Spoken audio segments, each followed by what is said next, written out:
Your family matters to God. ಈ ಲೋಕದಲ್ಲಿ ಸೈತಾನನು ನಿಮ್ಮ ಫ್ಯಾಮಿಲಿಯನ್ನ ಹೇಗಾದ್ರೂ ಮಾಡಿ ಹಾಳು ಮಾಡಬೇಕು ಅಂತ, ಹೇಗಾದ್ರೂ ಮಾಡಿ ಅದನ್ನ ನಾಶ ಮಾಡಬೇಕು ಅನ್ನೋದು ಯಾರ್ದು ಯೋಜನೆ? ಸೈತಾನ.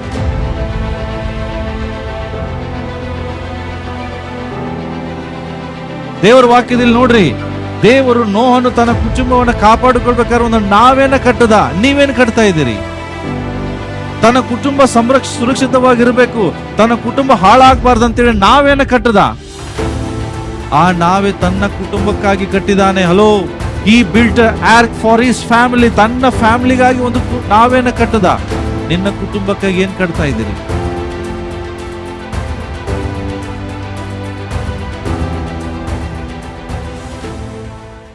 ದೇವರ ವಾಕ್ಯಕ್ಕೆ ನಾವು ಹೋಗೋಣ. ಇವತ್ತು ವಾಕ್ಯದ ಶೀರ್ಷಿಕೆ ಈ ರೀತಿಯಾಗಿದೆ. ಇಂಗ್ಲಿಷಲ್ಲಿ your family matters to God. ನಿಮ್ಮ ಕುಟುಂಬ ದೇವರಿಗೆ ಪ್ರಾಮುಖ್ಯವಾಗಿದೆ. ಮುಖ್ಯ ಅಷ್ಟೇ ಅಲ್ಲ, ಪ್ರಾಮುಖ್ಯವಾಗಿದೆ.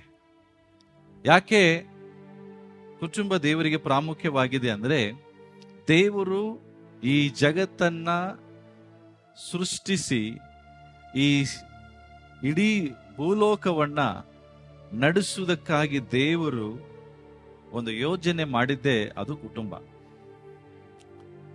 ದೇವರು ಕುಟುಂಬವನ್ನ ಯೋಜನೆ ಮಾಡಿದ.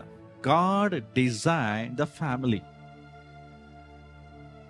ಕುಟುಂಬ ದೇವರ ಯೋಜನೆ, ಮನುಷ್ಯರದಲ್ಲ. It's a plan of god.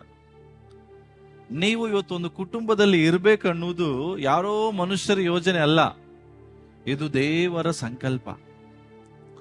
ಬಹಳ ಜನರು ಹೇಳ್ತಿರ್ತಾರೆ, ಏನು ಅಕಸ್ಮಾತ್ ಆಗಿ ಹುಟ್ಟುಬಿಟ್ಟ ನಮ್ಮ ಕುಟುಂಬದಲ್ಲಿ. ಕೆಲವರು ಹೇಳ್ತಾರೆ, ಈ ಫ್ಯಾಮಿಲಿಯಲ್ಲಿ ನಾನು ಹುಟ್ಟಬಾರ್ದಾಗಿತ್ತು. ಇವೆಲ್ಲ ಸೈತಾನ್ ನಿಮ್ಮ ಬಾಯಿಂದ ಹೇಳಿಸುವಂತ ಮಾತು. ಆದ್ರೆ ನೀನು ಅದೇ ಕುಟುಂಬದಲ್ಲಿ ಹುಟ್ಟಬೇಕನ್ನುವುದು ದೇವರ ಸಂಕಲ್ಪವಾಗಿದೆ. ಹಾಗಾಗಿ ನೀವು ಯಾವ ಕುಟುಂಬದಲ್ಲಿ ಹುಟ್ಟಿದ್ದೀರಿ, ದೇವರಿಗೆ ಸ್ತೋತ್ರ ಮಾಡಿಸಿ. ಯಾಕೆ? ನಾನು ಈ ಕುಟುಂಬದಲ್ಲಿ ಹುಟ್ಟಿ ಬರುವುದು ದೇವರ ಯೋಜನೆ ಆಗಿದೆ. ಬೇರೆ ಕುಟುಂಬಕ್ಕೆ ನಿಮ್ಮ ಕುಟುಂಬವನ್ನು ಕಂಪೇರ್ ಮಾಡಬೇಡ್ರಿ. ನಿಮ್ಮ ಕುಟುಂಬ ದೇವರ ಯೋಜನೆ ಆಗಿದೆ. ಹಲ್ಲೆಲೂಯಾ. ಪಕ್ಕದವರಿಗೆ ಹೇಳ್ರಿ, ನಿನ್ನ ಕುಟುಂಬ ದೇವರ ಯೋಜನೆ ಆಗಿದೆ. ನೀವು ಆ ಕುಟುಂಬದಲ್ಲಿ ಇರುವುದು ದೇವರಿಗೆ ಇಷ್ಟ. ನಿಮ್ಮ ಮೂಲಕ ನಿಮ್ಮ ಕುಟುಂಬದಲ್ಲಿ ದೇವರು ಏನೋ ಒಂದು ಕಾರ್ಯ ಮಾಡಬೇಕಂತಾನೆ ನಿಮ್ಮನ್ನು ದೇವರು ಆ ಕುಟುಂಬದಲ್ಲಿ ಇಟ್ಟಿರ್ತಾರೆ. ಹಾಗಾಗಿ ದೇವರು ನಿಮ್ಮ ಕುಟುಂಬವನ್ನ ಉತ್ತಮವಾದ ರೀತಿಯಲ್ಲಿ ಡಿಸೈನ್ ಮಾಡಿದ್ದಾರೆ. ಬಟ್ ಆ ಕುಟುಂಬವನ್ನ ಸೈತಾನ ಹಾಳು ಮಾಡ್ಬೇಕಂತಲೇ ಪ್ರಯತ್ನ ಪಡ್ತಾನೆ. ಯಾಕೆಂದ್ರೆ ದೇವರು ಆದಿಯಲ್ಲೇ ಒಂದು ಫ್ಯಾಮಿಲಿ ಅನ್ನುವಂಥದ್ದನ್ನ ನೇಮಕ ಮಾಡಿದ್ರು. ನಿಮ್ಗೆ ಗೊತ್ತಾ, your family is the mirror of Trinity ಅಂತ. ನಮ್ಮ ಕುಟುಂಬ ಒಂದು ಫ್ಯಾಮಿಲಿ ಅನ್ನೋದು ಏನಾಗಿದೆ ಅಂದ್ರೆ, ತಂದೆ ಮಗ ಪವಿತ್ರಾತ್ಮನ ತ್ರಯೇಕತ್ವದ ಒಂದು ಚಿತ್ರಣವಾಗಿದೆ. ಯಾಕೆಂದ್ರೆ ದೇವರು ಸಹ ಒಂದು ಫ್ಯಾಮಿಲಿ ಆಗಿದ್ದಾರೆ. ದೇವರು ಮನುಷ್ಯನನ್ನು ಸೃಷ್ಟಿ ಮಾಡುವಾಗ ಕುಟುಂಬವಾಗಿ ಒಂದು ಚರ್ಚೆ ಮಾಡ್ತಾರೆ. ನಾವು ಮನುಷ್ಯನನ್ನು ಉಂಟು ಮಾಡೋಣ, ಹೆಂಗೆ ಉಂಟು ಮಾಡೋಣ? ನಮ್ಮ ಸ್ವರೂಪದಲ್ಲಿ, ನಮಗೆ ಹೋಲಿಕೆಯಾದ ರೀತಿಯಲ್ಲಿ ಮನುಷ್ಯನನ್ನು ಉಂಟು ಮಾಡೋಣ. ಇಟ್ಸ್ ಅ ಫ್ಯಾಮಿಲಿ ಪ್ಲಾನ್, ದೇವರ ಕುಟುಂಬದ ಯೋಜನೆ. ಹಾಗೆ ದೇವರು ಸಭೆಗೆ ತನ್ನ ಕುಟುಂಬ ಅಂತ ಕರೀತಾನೆ. Church is the family of God. ದೇವರ ಒಂದು ಇದು ಕುಟುಂಬವಾಗಿದೆ. ದೇವರು ಆದಿಕಾಂಡ ಪುಸ್ತಕದಲ್ಲಿಯೇ 1ನೇ ಅಧ್ಯಾಯದಲ್ಲೇ ದೇವರು ಫ್ಯಾಮಿಲಿಯನ್ನ ಉಂಟು ಮಾಡ್ತಾನೆ. ಹಾಗಾಗಿ ದೇವರು ಕುಟುಂಬವನ್ನ ಉಂಟು ಮಾಡಿದ ಉದ್ದೇಶ ಏನು? What is the purpose of your family? ನಿನ್ನ ಕುಟುಂಬದ ಉದ್ದೇಶ ಏನು? ಯಾಕೆ ದೇವರು ನಿನ್ನ ಫ್ಯಾಮಿಲಿಯನ್ನು ಉಂಟು ಮಾಡಿದ್ರು? ಬಹಳ ಜನ ಹೇಳ್ತಾರೆ, ಸಂತೋಷ ಪಡಕ್ಕೆ. ಸಂತೋಷ ಪಡಿಸುವುದೇ ನಿನ್ನ ಕುಟುಂಬದ ಉದ್ದೇಶ ಅಲ್ಲ. ಆಶೀರ್ವಾದ ಹೊಂದುವುದಕ್ಕೆ, ಆಶೀರ್ವಾದ ಹೊಂದುವುದು ನಿನ್ನ ಕುಟುಂಬದ ಉದ್ದೇಶ ಅಲ್ಲ. ದೊಡ್ಡ ಮನೆ ಕಟ್ಟಬೇಕು, ಆಸ್ತಿ ಮಾಡಬೇಕು, ಅಂತಸ್ತು ಮಾಡಬೇಕು, ಇವೆಲ್ಲ ಕುಟುಂಬದ ಉದ್ದೇಶಗಳಲ್ರಿ. These are the benefits of family. Benefits ಅಂದ್ರೆ ಲಾಭಗಳು. ಕುಟುಂಬದಿಂದ ಬರುವ ಲಾಭಗಳು ಯಾವುವು? ಸಂತೋಷ, ಐಶ್ವರ್ಯ, ಪ್ರೀತಿ.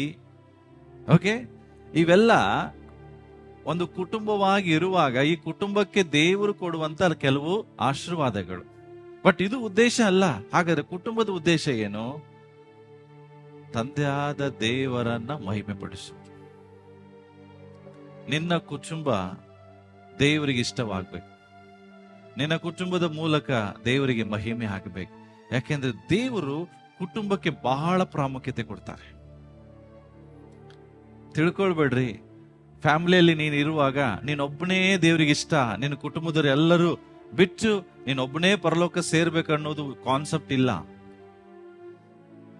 ಒಂದು ವೇಳೆ ನಿನ್ನ ಕುಟುಂಬದಲ್ಲಿದ್ರೆ ನಿನ್ನ ಜವಾಬ್ದಾರಿ ನಿನ್ನ ಕುಟುಂಬದವರನ್ನು ನೀನು ದೇವರ ಸಮ್ಮುಖ ಕರ್ಕೊಂಡು ಹೋಗು. ಅದಕ್ಕಾಗಿ ದೇವರು ಕುಟುಂಬಕ್ಕೆ ಒಂದು ವಿಶೇಷವಾದ ಸ್ಥಾನವನ್ನು ಕೊಟ್ಟಿದ್ದಾರೆ ದೇವರು. ನಾವೆಲ್ಲರೂ ಆದಿಕಾಂಡ ಪುಸ್ತಕಕ್ಕೆ ನಮ್ಮ ಸತ್ಯವೇದವನ್ನು ತಿರುಗಿಸೋಣ. 1ನೇ ವಚನ ಓದಿಕೊಳ್ಳೋಣ. ಆದಿಕಾಂಡ ಪುಸ್ತಕ 7ನೇ ಅಧ್ಯಾಯ 1ನೇ ವಾಕ್ಯ.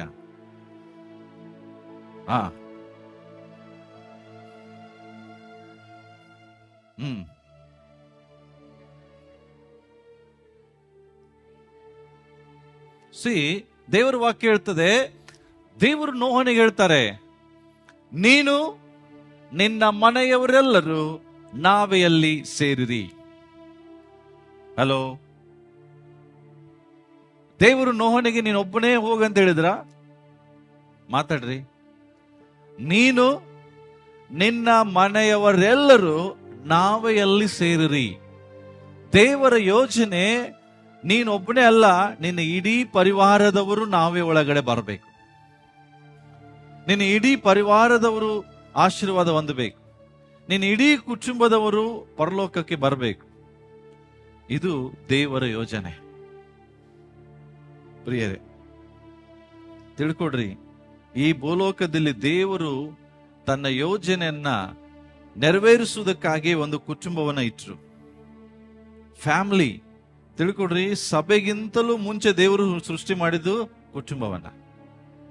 ಯಾಕೆಂದ್ರೆ the family is the first institute of god on earth ಅಂತ. ದೇವರ ಮೊದಲನೆಯ ಸಂಸ್ಥೆ ಈ ಭೂಲೋಕದಲ್ಲಿ ಯಾವುದಂತ ಹೇಳಿದ್ರೆ ಅದು ಕುಟುಂಬ.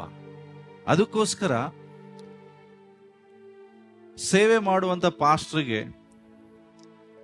Family is the first ministry. Business ಮಾಡುವಂತ ಒಬ್ಬ ಬಿಸಿನೆಸ್ ಮ್ಯಾನ್ಗೆ family is the first business. ಕೆಲಸ ಮಾಡುವಂತ ಒಬ್ಬ ಕೆಲಸಗಾರನಿಗೆ ಕುಟುಂಬನೇ ಮೊದಲನೇ ಕೆಲಸ. Family is first.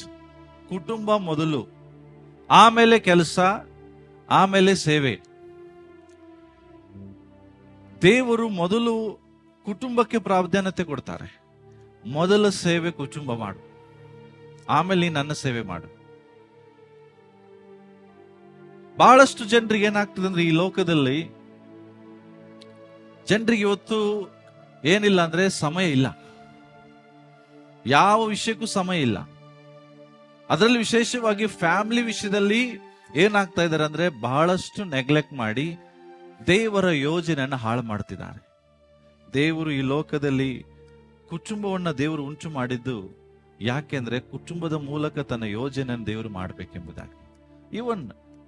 ಇವತ್ತು ನಾವು ಭಾರತ ದೇಶದಲ್ಲಿ ಇದ್ದೇವೆ ಅಂದ್ರೂ, ಭಾರತ ದೇಶ ಕಟ್ಟಲ್ಪಡ್ಬೇಕಂದ್ರೆ ಕುಟುಂಬಗಳು ಕಟ್ಟಲ್ಪಡ್ಬೇಕು. ಕುಟುಂಬವು ಸರಿಯಾಗಿ ಸ್ಥಾಪಿಸಿದರೆ ದೇಶವು ಸ್ಥಾಪಿಸಲ್ಪಡ್ತದೆ. ಕುಟುಂಬಗಳಿಲ್ಲ ಅಂದ್ರೆ ದೇಶ ನಡೀತದ? ಕುಟುಂಬ ಇರುವುದಕ್ಕೆ ದೇಶ ಇದೆ. ದೇಶ ಫಸ್ಟ್ ಉಂಟಾಗ್ಲಿಲ್ಲ, ಕುಟುಂಬಗಳು ಉಂಟಾದವು. Family is the first. ಅದಕ್ಕೋಸ್ಕರ ಕುಟುಂಬ ಅನ್ನೋದು ಒಂದು ದೇವರ ಯೋಜನೆ. ಆದ್ರೆ ಇವತ್ತು ನಮ್ಮ ಸುತ್ತಮುತ್ತಲು ನೋಡ್ರಿ, ಎಷ್ಟು ಫ್ಯಾಮಿಲೀಸ್ ಇದಾವಂದ್ರೆ, ಎಷ್ಟೋ ಕುಟುಂಬಗಳಿದಾವಂದ್ರೆ, ಸಂತೋಷದ ಕುಟುಂಬಗಳು ಇದಾವೆ, ದುಃಖದ ಕುಟುಂಬಗಳಿದಾವೆ, ಮುರಿಯಲ್ಪಟ್ಟ ಕುಟುಂಬಗಳಿದಾವೆ, ಅನೇಕ ವಿಧವಾದಂತ ನೋವಿಗೆ ಈಡಾದಂತ ಕುಟುಂಬಗಳಿದಾವೆ. ಬಟ್ ದೇವರ ಯೋಜನೆ, ದೇವರು ಕುಟುಂಬವನ್ನು ಉಂಟು ಮಾಡುವಾಗ ದೇವರು ಹೇಳ್ತಾರೆ, ಅವರನ್ನ ಗಂಡು ಹೆಣ್ಣಾಗಿ ನಿರ್ಮಿಸಿದ, ಅವರಿಗೆ ಹೇಳಿದ, ಹೋಗ್ರಿ ಆಳ್ವಿಕೆ ಮಾಡ್ರಿ, ಬಹುಸಂತಾನವುಳ್ಳವರಾಗಿರ್ರಿ, ಆಶೀರ್ವಾದ ಹೊಂದಿರಿ. ಅಂದ್ರೆ ದೇವರು ಫ್ಯಾಮಿಲಿಯನ್ನು ಉಂಟು ಮಾಡಿದ್ದು ಸಮಸ್ಯೆಯಲ್ಲಿ ಹಾದುವುದಕ್ಕಲ್ಲ, ದುಃಖದಲ್ಲಿ ಇರುವುದಕ್ಕಾಗಿ ಅಲ್ಲ, ಮುರಿಯಲ್ಪಡುವುದಕ್ಕಾಗಿ ಅಲ್ಲ, ಆ ಕುಟುಂಬದವರು ಸಂತೋಷವಾಗಿರ್ಬೇಕು. ಇದು ದೇವರ ಯೋಜನೆ. ಓದ್ರಿ, ಆದಿಕಾಂಡ ಪುಸ್ತಕ ತೆಗಿರಿ, 26ನೇ ವಚನ ಓದೋಣ. ಹಾ, ಓಕೆ. ಹಾ ಹಾ ಮೇಲೆಯೂ ಹಾ, ಓಕೆ. ಹಾ, ಸೊ ದೇವರು ಫ್ಯಾಮಿಲಿಯನ್ನು ಉಂಟು ಮಾಡಿದ ಅದಕ್ಕೆ ಹೇಳ್ರಿ, ಅದಕ್ಕೆ ದೇವರ ವಾಕ್ಯ ಹೇಳ್ತದೆ, ಫ್ಯಾಮಿಲಿಯನ್ನು ದೇವರು ಉಂಟು ಮಾಡಿದ್ದು ದೊರೆತನ ಮಾಡುವುದಕ್ಕಾಗಿ. ಅಂದ್ರೆ ಇದರಲ್ಲಿ ಎಲ್ಲಾದ್ರೂ ಆಶೀರ್ವಾದ ಹೊಂದೋದಕ್ಕೆ ಬಿಟ್ಟು ಬೇರೆ ಅದಕ್ಕಾದ್ರೂ ಏನಾರು ಇದೆಯಾ? ದೇವರ ವಾಕ್ಯ ಅವ್ರನ್ನ ಗಂಡು ಹೆಣ್ಣಾಗಿ ನಿರ್ಮಿಸೋಣ ಅಂತ ಹೇಳಿದ್ದು ಎದಕ್ಕೆ? ಮುರಿಯಲ್ಪಡ್ಲಿ ಅಂತಾನ? ಹಾಳಾಗಿ ಹೋಗ್ಲಿ ಅಂತಾನ? ಎದಕ್ಕಾಗಿ? ಅದು ಆಶೀರ್ವಾದ ಹೊಂದ್ಬೇಕು. ಇದರಲ್ಲಿ ಆಶೀರ್ವಾದದ ಬಿಟ್ಟು ಯಾವ ಪದಗಳು ಬಳಸಲ್ಪಟ್ಟಿಲ್ರಿ. ನೋಡ್ರಿ, ದೇವರ ವಾಕ್ಯ ಹೇಳ್ತದೆ, ಎದಕ್ಕಾಗಿ ಉಂಟು ಮಾಡೋಣ? ಅವರನ್ನ ಆಶೀರ್ವದಿಸಿ. ಹೌದಾ? ದೇವರು ಅವರನ್ನ ಆಶೀರ್ವದಿಸಿ ಬಹುಸಂತಾನವುಳ್ಳವರಾಗಿ ಹೆಚ್ಚರಿ, ಭೂಮಿಯಲ್ಲಿ ತುಂಬಿಕೊಂಡ್ರಿ, ಅದನ್ನು ವಶ ಮಾಡಿಕೊಳ್ಳ್ರಿ, ಸಮುದ್ರ ಮೀನುಗಳ ಮೇಲೆ, ಆಕಾಶದ ಪಕ್ಷಿಗಳ ಮೇಲೆ, ಎಲ್ಲಾ ಜಲಚರ ಜೀವಿಗಳ ಮೇಲೆ ದೊರೆತನ ಮಾಡ್ರಿ. It's a blessing. ಇದು ಆಶೀರ್ವಾದ. ದೇವರು ಕುಟುಂಬವನ್ನು ಇಟ್ಟಿದ್ದೇ ಆಶೀರ್ವದಿಸುವುದಕ್ಕಾಗಿ. ಆದ್ರೆ ಇವತ್ತು ನೋಡ್ರಿ, ಒಂದು ಕುಟುಂಬದಲ್ಲಿ ಸಮಸ್ಯೆಗಳು ಬರ್ಲಿಕ್ಕೆ ಕಾರಣಗಳೇನು ಗೊತ್ತಾ? ಇವೆ. ಏನ್ ಹೇಳ್ರಿ? ಇದೆಲ್ಲ ಸಮಸ್ಯೆಗಳು ತಂದಾಕುದು ನೀವಲ್ಲ, ಸೈತಾನ್ ನಿಮ್ ಮೂಲಕ ನಿಮ್ ಕುಟುಂಬದಲ್ಲಿ ಸಮಸ್ಯೆ. ಫಸ್ಟ್ ಕೆಲಸ ಏನ್ ಗೊತ್ತಾ? ಓವರ್ಲೋಡೆಡ್. ಎಷ್ಟು ಕೆಲಸ ಮಾಡ್ಬೇಕು ಅಷ್ಟು ಕೆಲಸ ಮಾಡೋದಿಲ್ಲ ಇವತ್ತು. ಎಷ್ಟು ಕೆಲಸ ಮಾಡ್ತಾರೆ? ಓವರ್ಲೋಡ್. ಮನೆಗೆ ಬರುದಿಲ್ಲ, ಓವರ್ಲೋಡ್ ಕೆಲಸ, ಅಷ್ಟು ದುಡಿತ. No time for family. ಕುಟುಂಬಕ್ಕೇನಿಲ್ಲ, ಸಮಯನೇ ಕೊಡುದಿಲ್ಲ. ಮೂರನೇದು, ಸ್ಟ್ರಗಲ್ ಟು ಸರ್ವೈವ್. ಜೀವನ ಮಾಡಲಿಕ್ಕೆ ಬಹಳಷ್ಟು ಕಷ್ಟಗಳನ್ನು ಪಡ್ತಾರೆ. ಎಲ್ಲಕ್ಕಿಂತ ಹೆಚ್ಚಾಗಿ ಭವಿಷ್ಯದ ಬಗ್ಗೆ ಬಹಳ ಚಿಂತೆ. ಮತ್ತೆ ಮಕ್ಕಳ education, finance and health problem, losses, ಇವೆಲ್ಲ ಒಬ್ಬ ಕುಟುಂಬದಲ್ಲಿ ಬರುವಂತ ಸ್ಟ್ರೆಸ್ ಫ್ಯಾಕ್ಟರ್ಸ್. ಇವತ್ತು ಒಂದು ಫ್ಯಾಮಿಲಿಯಲ್ಲಿ ಇವೆಲ್ಲ ಸಮಸ್ಯೆಗಳು ಬರ್ತಾ ಇದೆ ಪ್ರಿಯರೇ. ಆದ್ರೆ ದೇವರು ಇದನ್ನ ಯಾವುದನ್ನು ಇಷ್ಟಪಡುವುದಿಲ್ಲ. ದೇವರು ಹೇಳ್ತಾರೆ, ನೀನು, ನಿನ್ನ ಮನೆಯವರು ಎಲ್ಲರೂ. ಇದು ಎಲ್ಲದಕ್ಕೂ ಕಾರಣ ಏನು ಗೊತ್ತಾ? ಇದು ಯಾವುದು? ಈ ಲೋಕದಲ್ಲಿ ಸೈತಾನನು ನಿಮ್ಮ ಫ್ಯಾಮಿಲಿಯನ್ನ ಹೇಗಾದ್ರೂ ಮಾಡಿ ಹಾಳು ಮಾಡಬೇಕು ಅಂತ, ಹೇಗಾದ್ರೂ ಮಾಡಿ ಅದನ್ನ ನಾಶ ಮಾಡಬೇಕು ಅನ್ನೋದು ಯಾರ್ದು ಯೋಜನೆ? ಸೈತಾನ್. ದೇವರ ಯೋಜನೆ ನಿನ್ನ ಕುಟುಂಬವನ್ನು ಆಶೀರ್ವದಿಸ್ಬೇಕಂತೇಳಿ, ಸೈತಾನ್ ಯೋಜನೆ ನಿನ್ನ ಕುಟುಂಬವನ್ನ ಹಾಳು ಮಾಡ್ಬೇಕಂತೇಳಿ. ನಿಮ್ಗೆ ಗೊತ್ತಾ, ಸೈತಾನನು ಈ 4 ಭಾಗದಲ್ಲಿ ನಿಮ್ಮ ಫ್ಯಾಮಿಲಿಯನ್ನು ಹಾಳು ಮಾಡ್ತಾನೆ. ಯಾವ್ಯಾವ ಭಾಗ? ಮೊದಲನೇದಾಗಿ ಫಸ್ಟ್ ಅಟ್ಯಾಕ್ ಮಾಡೋದು ಯಾವ್ದಂದ್ರೆ ಹಣಕಾಸು. ಸೈತಾನ್ ಫಸ್ಟ್ ಅಟ್ಯಾಕ್ ಮಾಡ್ತಾನೆ, ನಿನ್ನ ಹಣಕಾಸಿನ ಮೇಲೆ ಸಮಸ್ಯೆ ಬರುದು. ಎರಡನೇದು, ನಿಮ್ಮ ಮಕ್ಕಳ ಮೇಲೆ ಅಟ್ಯಾಕ್ ಮಾಡ್ತಾನೆ. ಮೂರನೇದು, ನಿಮ್ಮ ಆರೋಗ್ಯದ ಮೇಲೆ. ನಾಲ್ಕನೇದು, ನಿಮ್ಮ ರಿಲೇಶನ್ಶಿಪ್ ಅಲ್ಲಿ. ಇವತ್ತು ಫ್ಯಾಮಿಲಿಯಲ್ಲಿ relationship is most important. Relationship ಅಂದ್ರೆ ಗಂಡ ಹೆಂಡತಿ ಒಂದು ಸಂಬಂಧ ಇದೆ, ತಂದೆ ಮಕ್ಕಳ ಸಂಬಂಧ ಇದೆ, ತಾಯಿ ಮಕ್ಕಳ ಸಂಬಂಧ ಇದೆ, ಅತ್ತೆ ಸೊಸೆಯ ಸಂಬಂಧ ಇದೆ, ಮಾವ ಅಳಿಯನ ಸಂಬಂಧ ಇದೆ. ಇದೆಯಾ? ಇವೆಲ್ಲ ಒಂದು ಫ್ಯಾಮಿಲಿಯಲ್ಲಿ ಇರುವಂತದ್ದು. ಆದ್ರೆ ಬಹಳಷ್ಟು ಕಡೆ ನೋಡ್ರಿ, ಅಳಿಯ ಮಾವನ ಸಮಸ್ಯೆ ಬಹಳ ಕೇಳಿರಿ ಎಲ್ಲರ ನ್ಯೂಸ್ ಅಲ್ಲಿ. ಅಳಿಯ ಮಾವನ ಸಂಬಂಧ ಹಾಳಾಗು ಜಾಸ್ತಿ ಇಲ್ಲ. ಸಮಸ್ಯೆಯಲ್ಲಿ ಬರ್ತದೆ ಗಂಡ ಹೆಂಡತಿ, ಎಲ್ಲ ಅತ್ತೆ ಸೊಸೆ. ಸೈತಾನಿಗೂ ಗೊತ್ತಿದೆ ಎಲ್ಲಿಂದ ಹೋದರೆ ಫ್ಯಾಮಿಲಿ ಹಾಳಾಗ್ತದೆ. ಬಹಳ ಕಡಿಮೆ ಅಳಿಯ ಮಾವನ ಜಗಳ ಆಗಿದ್ದು ಇದುವರೆಗೂ ನಾನು ಕೇಳ್ಪಟ್ಟಿದ್ದು ತುಂಬಾ ಕಡಿಮೆ. ಯಾಕೆಂದ್ರೆ ಅಳಿಯ ಮಾವ ಮಕ್ಕಳಿಗೆ ಅಪ್ಪ ಮಕ್ಕಳಿಗೆ ಇದ್ದಂಗೆ ಇರ್ತಾರ.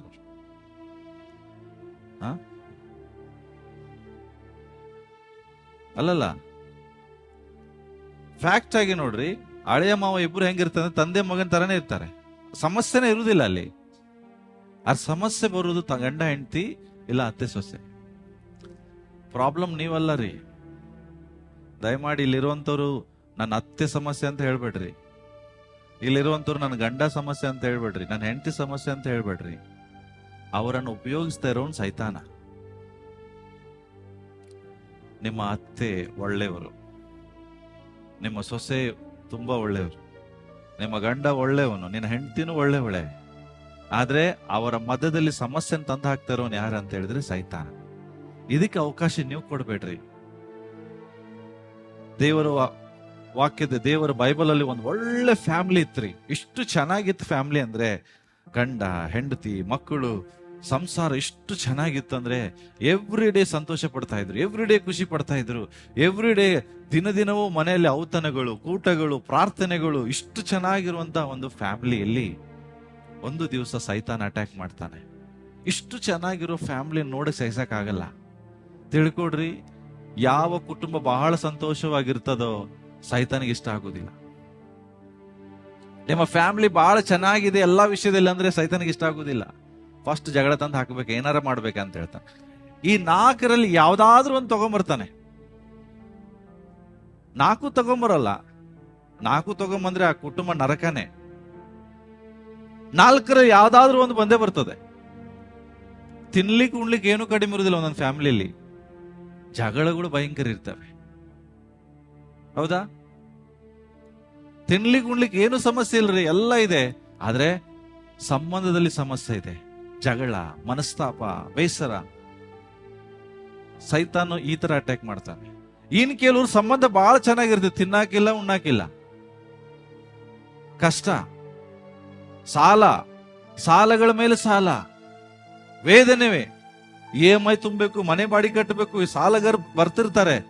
ಇದು ಕುಟುಂಬದಲ್ಲಿ ಏನು ಸಮಸ್ಯೆ ಎಲ್ಲ ಒಟ್ಟಾಗಿರ್ತಾರೆ, ಬಹಳ ಅನ್ಯೋನ್ಯತೆಯಲ್ಲಿ ಇರ್ತಾರೆ, ಸಾಲಗಳನ್ನು ತಗೊಂಡ್ಬರ್ತಾನೆ. ಇನ್ ಕಡೆ ಕುಟುಂಬನೂ ಚೆನ್ನಾಗಿರ್ತದೆ, ತಿನ್ಲಿಕ್ಕೆ ಉಣ್ಲಿಕ್ಕೂ ಚೆನ್ನಾಗಿರ್ತದೆ, ಮಕ್ಕಳು ಹಾಳಾಗ್ಬಿಡ್ತಾರೆ, ಮಕ್ಕಳು ದಾರಿ ತಪ್ಪಿಸ್ಬಿಡ್ತಾರೆ ಸೈತಾನ್.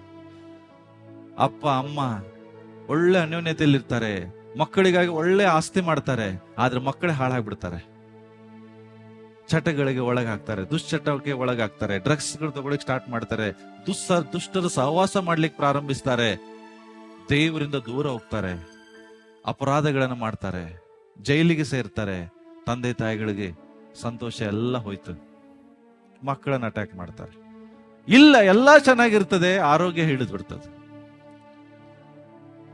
ಒಳ್ಳೆ ಫ್ಯಾಮಿಲಿ, ಎಲ್ಲ ಚೆನ್ನಾಗಿದೆ ರೀ, ಆದ್ರೆ ಆರೋಗ್ಯನೇ ಇಲ್ಲ. ಮನೆಗೆಲ್ಲ ಇದೆ, ತಿನ್ನಕ್ ಬಾಯಿಲ್ಲ. ಇದು ದೇವರ ಯೋಜನೆ ಅಲ್ಲ ರೀ. ದೇವರ ಯೋಜನೆ 4 ಭಾಗದಲ್ಲಿ ನೀವು ಚೆನ್ನಾಗಿರ್ಬೇಕು. ಇದು ಆಶೀರ್ವದಿಸಲ್ಪಟ್ಟ ಕುಟುಂಬ. ಯಾವುದು? ಹಣಕಾಸಿನ ವಿಷಯದಲ್ಲಾಗಿರ್ಲಿ, ಮಕ್ಕಳ ವಿಷಯದಲ್ಲಾಗ್ಲಿ, ಆರೋಗ್ಯದ ವಿಷಯದಲ್ಲಾಗ್ಲಿ, ಸಂಬಂಧದ ವಿಷಯದಲ್ಲಾಗ್ಲಿ, ಯಾರು 4 ಭಾಗದಲ್ಲಿ ಚೆನ್ನಾಗಿದ್ದೀರ ಅಂತ ಇಲ್ಲಿದ್ದೀರೋ ನಿಜವಾಗ್ಲೂ ಅದು ಆಶೀರ್ವದಿಸಲ್ಪಟ್ಟ ಕುಟುಂಬ. ಓಕೆ, ಒಂದು ಫ್ಯಾಮಿಲಿ ಬಗ್ಗೆ ಹೇಳ್ತಾ ಇದ್ದೆ ಅಲ್ಲ ನಾನು. ಆದ್ರೆ ಆ ಫ್ಯಾಮಿಲಿಗೆ 1 ಅಟ್ಯಾಕ್ ಆಗ್ಲಿಲ್ಲ, 4 ಅಟ್ಯಾಕ್ ಆಯ್ತು. ಆ ಕುಟುಂಬ ಏನಾಗ್ತದೆ ಹೇಳ್ರಿ? ನಾನು ಒಂದು ಫ್ಯಾಮಿಲಿ ಬಗ್ಗೆ ಹೇಳ್ತಾ, ಒಂದು ಕುಟುಂಬದ ಬಗ್ಗೆ ಹೇಳ್ತಾ ಇದ್ದೇನಲ್ಲ, ಆ ಕುಟುಂಬಕ್ಕೆ ಕೇವಲ 1 ಅಟ್ಯಾಕ್ ಆಗ್ಲಿಲ್ಲ, 4 ಅಟ್ಯಾಕ್ ಆಯ್ತು. ಆ ಕುಟುಂಬದ ಸ್ಥಿತಿ ಏನಾಗ್ಬೋದು ಹೇಳ್ರಿ? ಹಣ ಆಸ್ತಿ ಎಲ್ಲ ಹೋಯ್ತು, ಮಕ್ಕಳೆಲ್ಲ ಸತ್ತೋಗ್ಬಿಟ್ರು, ಅಂದ್ರೆ ಮಕ್ಕಳದೆಲ್ಲ ಸ್ಥಿತಿ ಕೆಟ್ಟೋಯ್ತು, ಅವನ ಹಾಲತ್ತು ಸರಿ, ಅವನ ಆರೋಗ್ಯನೂ ಹಾಳಾಯ್ತು. ಕಡೆಗೆ ಇಡೀ ಕುಟುಂಬದಲ್ಲಿ ಸಮಸ್ಯೆ, ಜಗಳ ಸ್ಟಾರ್ಟ್ ಆಯ್ತು. ಆ ಕುಟುಂಬ ಹೆಂಗಿರ್ತದೆ ಹೇಳ್ರಿ? ಒಂದ್ ಕಡೆ ರೋಗ, ಒಂದ್ ಕಡೆ ತಿನ್ಲಿಕ್ಕೆ ಉಣ್ಲಿಕ್ಕೆ ಹಣ ಇಲ್ಲ, ಇನ್ನೊಂದ್ ಕಡೆ ಮಕ್ಕಳು ಹಾಳಾಗಿದ್ದಾರೆ, ಇನ್ನೊಂದ್ ಕಡೆ ಸಂಬಂಧನೂ ಹಾಳಾಗಿದೆ. ಏನಾಗ್ಬೋದು ನೆನಸ್ರಿ? ಏನಾಗ್ಬೋದು ಆ ಫ್ಯಾಮಿಲಿ? ಹೆಂಗಿರ್ಬೋದು ಆ ಸ್ಥಿತಿ? ನಿಮ್ 4 ಹಾಳಾಗಿದೆ ಯಾರ್ದಾದ್ರು ಇಲ್ಲಿ? 4 ಭಾಗದಲ್ಲಿ ಏನಾದ್ರು ಸಮಸ್ಯೆ ಇದೆಯಾ? ಬಟ್ ಯಾವ್ದಾದ್ರು ಒಂದ್ರಲ್ಲಿದೆ, ಕೈ ಎತ್ತಿ ನೋಡೋಣ. ಒಂದ್ರಲ್ಲಿ ಇದೆ ಅನ್ನೋರು ಪ್ರಾಮಾಣಿಕವಾಗಿ ಎತ್ರಿ. ದೇವ್ರು ನಿಮ್ಮ ಕೈಗಳು ನೋಡ್ತಿರ್ತ. ಎಸ್ ಪಾಸ್ಟರ್, ಇದ್ರ 4ರಲ್ಲಿ ಒಂದು ನನ್ನ ಲೈಫಲ್ಲಿ ಇದೆ. ಅದರಿಂದ ಇವತ್ತು ಬಿಡುಗಡೆ ಬೇಕಾದ್ರೆ ವಾಕ್ಯವನ್ನು ಸರಿಯಾಗಿ ಕೇಳ್ರಿ. ಯಾಕೆಂದ್ರೆ ದೇವರು ಕುಟುಂಬವನ್ನು ಉಂಟು ಮಾಡುವಾಗ ಅದನ್ನು ಆಶೀರ್ವದಿಸಿದ ಅಂತ ಇದೆ, ಅದನ್ನು ಒಳ್ಳೇದೆಂದು ನೋಡ್ದಂತ ಇದೆ. ಬಟ್ ಸೈತಾನ್ ಏನ್ ಮಾಡ್ತಾ ಇದ್ದಾನೆ, ಚೆನ್ನಾಗಿರೋ ಕುಟುಂಬವನ್ನು ಹಾಳು ಮಾಡ್ಲಿಕ್ಕೆ ಇದನ್ನ ತಗೊಂಡ್ಬರ್ತಾನೆ. ಓಕೆ, ಇದು ಎಲ್ಲಿದೆ ಅಂದ್ರೆ ಯೋಬನ ಪುಸ್ತಕದಲ್ಲಿದೆ. ತೆಗಿರಿ, ಯೋಬನ ಪುಸ್ತಕ ತೆಗಿಯೋಣ, 1ನೇ ಅಧ್ಯಾಯ 14ನೇ ವಚನ ಓದೋಣ. ಯೋಬನ ಪುಸ್ತಕ 1ನೇ ಅಧ್ಯಾಯ 14ರಿಂದ 17 ವಚನ ಓದ್ರಿ.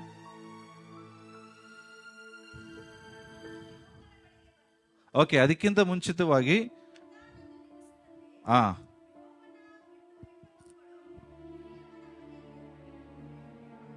ಮಕ್ಕಳು ಏನ್ ಮಾಡ್ತಾ ಇದ್ದಾರೆ, ಈಗ ಚೆನ್ನಾಗಿದ್ದಾರೆ, ಖುಷಿ ಪಡ್ತಾ ಇದ್ದಾರೆ, ತಿಂದು ಉಂಡು. ತನ್ನ ಸಂಬಂಧಿಕರ ಮನೆಯಲ್ಲಿ ಔತಣ ನಡೆದಿದೆ. ಔತಣ ಅಂದ್ರೇನು? ಒಳ್ಳೆ ಫಂಕ್ಷನ್ ಇದೆ, ಊಟ ಮಾಡ್ತಿದ್ದಾರೆ, ತಿಂತಿದ್ದಾರೆ. ಈಗ ಮನೆಯಲ್ಲಿ ಮದುವೆ ಸಂಭ್ರಮ ಇದ್ರೆ ಏನಾಗ್ತದೆ? ಬರೀ ಊಟ ಮಾಡೋದು, ತಿನ್ನೋದು, ಕುಣಿಯೋದು ಇದೆ ಅಲ್ಲ. ಅದೇ ರೀತಿಯಾಗಿ ಇವರು ಮಕ್ಕಳು ಎಲ್ಲರೂ ಚೆನ್ನಾಗಿ ಡ್ಯಾನ್ಸ್ ಮಾಡ್ತಿದ್ದಾರೆ, ಊಟ ಮಾಡ್ತಿರುವಾಗ ಈಗ ಒಂದು ಸಮಾಚಾರ ಬರ್ತದೆ ಯೋಬನಿಗೆ. ಏನು?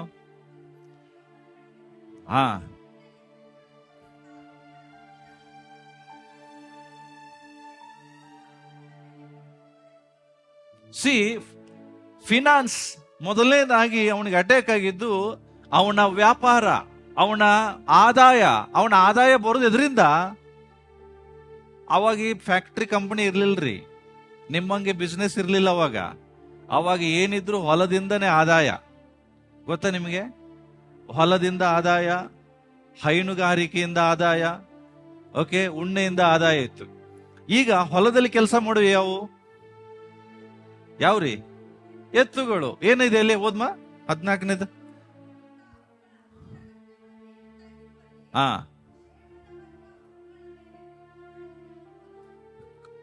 ಎತ್ತುಗಳು ಹೋಯ್ತು, ಕತ್ತೆಗಳು ಹೋಯ್ತು.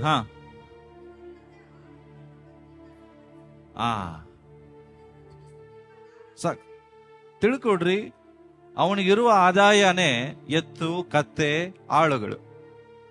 ಎತ್ತು ಹೊಲದಲ್ಲಿ ಕೆಲಸ ಮಾಡ್ತಾ ಇದ್ದಾವೆ, ಕೆಲಸ ಮಾಡಿ ದುಡಿದಿದ್ದನ್ನ ಟ್ರಾನ್ಸ್ಪೋರ್ಟೇಶನ್ ಮಾಡೋದು ಕತ್ತೆಗಳು. ಲಾರಿ ಇರ್ಲಿಲ್ಲ ಅವಾಗ, ಗೊತ್ತಾ ನಿಮ್ಗೆ? ಟ್ರಾನ್ಸ್ಪೋರ್ಟೇಶನ್ ಎದ್ರಿಂದ ಮಾಡ್ತಿದ್ರು? ದುಡಿದಿದ್ದನ್ನ ಕತ್ತೆಗಳ ಮೇಲೆ ಹಾಕಿ ಅದನ್ನೆಲ್ಲ ಕೆಲಸ ಮಾಡೋರು ಆಳುಗಳು. ಫಸ್ಟ್ ಅಟ್ಯಾಕ್ ಏನಾಯ್ತು? ಅವನ ಎತ್ತುಗಳು ಸತ್ತವು, ಕತ್ತೆಗಳು ಸತ್ತವು, ಕೆಲಸ ಮಾಡೋ ಆಳುಗಳು ಸತ್ತರು. ಅಂದ್ರೆ ಏನು? ಸಡನ್ ಆಗಿ ಅವನ ಆದಾಯದ ಮೇಲೆ ಹೊಡೆತ ಬಿತ್ತು. ತಿಳ್ಕೊಡ್ರಿ, ಉದಾಹರಣೆಗೆ ನಿಮ್ಮ ಜೊತೆ ಕೆಲಸ ಮಾಡುವಂತ ಎಲ್ಲ ಆಳುಗಳು ಸತ್ತೋಗ್ಬಿಟ್ರು, ಏನ್ ಮಾಡ್ತೀರಿ? ಒಂದೇ ದಿನ ಎಲ್ಲ ಆಳುಗಳು ಕೆಲಸ ಬಿಟ್ಟು ಹೋದ್ರು, ಅಂಗಡಿ ಸುಟ್ಟೋಯ್ತು. ಈ ತರ ಉದಾಹರಣೆಗೆ ಈಗ ನಿಮ್ದೊಂದು ಸ್ವಂತ ಬೋಟ್ ಇದೆ ಅಂತ ತಿಳ್ಕೊಡ್ರಿ, ಬೋಟ್ ಮುಳುಗೋಯ್ತು, ಬೋಟ್ ಸುಟ್ಟು ಹಾಕಿದ್ರು, ಕೆಲಸ ಮಾಡುವಂತ ಮೀನುಗಾರೆಲ್ಲ ಸತ್ತೋದ್ರು, ಏನಾಗೋದು? ನಿಮ್ದು ಓನ್ ಗ್ಯಾರೇಜ್ ಇದೆ, ನಿಮ್ ಗ್ಯಾರೇಜ್ ಎಲ್ಲ ಸುಟ್ಟೋಯ್ತು. It's attack. ನಿಮ್ಮ ಆದಾಯದ ಮೇಲೆ ಸಮಸ್ಯೆ, ಆದಾಯದ ಮೇಲೆ ಅಟ್ಯಾಕ್. ಯೋಬನಿಗೆ ಫಸ್ಟ್ ಅಟ್ಯಾಕ್ ಆಯ್ತು. ಏನು? ಅವನ ಆದಾಯ ಎಲ್ಲಿ ಏನ್ ಮಾಡ್ಬೇಕಾಗಿತ್ತು ಎಲ್ಲವೂ ಆತನಿಗೆ ಇದ್ದಿದ್ದ ಸಂಪೂರ್ಣವಾಗಿ ತೆಗೆದುಹಾಕಲ್ಪಡ್ತು. ಇದು ಯಾರ್ದ ಅಟ್ಯಾಕ್? ಇದಕ್ಕಿಂತ ಮುಂಚೆ ಸೈತಾನ್ ಹೇಳ್ತಾನೆ ದೇವರಿಗೆ, ಅವನ ಸುತ್ತಲಿರುವ ಬೇಲಿ ತೆಗಿ, ನಾನು ಹೆಂಗೆ ಆಟ ಆಡಿಸ್ತೇನೋ. ಒಂದು ಕುಟುಂಬದ ಸುತ್ತಲೂ ಯಾವಾಗ ಒಂದು ಬೇಲಿ ತೆಗೆಯಲ್ಪಡ್ತದೋ ಆಗ ಮಾತ್ರ ಸೈತಾನ ಒಳಗಡೆ ಬರಕ್ ಬರ್ತಾನೆ. ಸೈತಾನ ಒಳಗಡೆ ಬಂದು ಆತನ ಜೀವಿತದಲ್ಲಿ ಅಲ್ಲೋಲ ಕಲ್ಲೋಲವನ್ನ ಮಾಡಿ ಸೃಷ್ಟಿಸಿದ. ದೇವರ ವಾಕ್ಯದಲ್ಲಿ ನೀವು ನೋಡಿದ್ರಿ,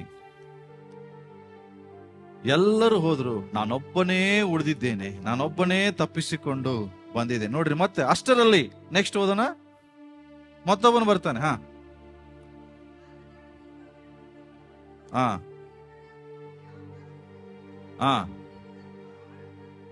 ನೋಡ್ರಿ, ಈಗ ಒಂದು ಹೊಲ ಹೋಯ್ತು, ಸಾರಿ, ಎತ್ತುಗಳು ಹೋದವು, ಕತ್ತೆಗಳು ಹೋದವು, ಮತ್ತೆ ಆಳುಗಳು ಹೋದ್ರು. ಈಗ ಇನ್ನೊಬ್ಬ ಬರ್ತಾನೆ. ಒಂದು ಕಡೆ ಇದು ಆದಾಯ, ಇನ್ನೊಂದು ಕಡೆ ಇನ್ನೊಂದು ಆದಾಯ ಇದೆ. ಒಂದು ಯಾವುದು?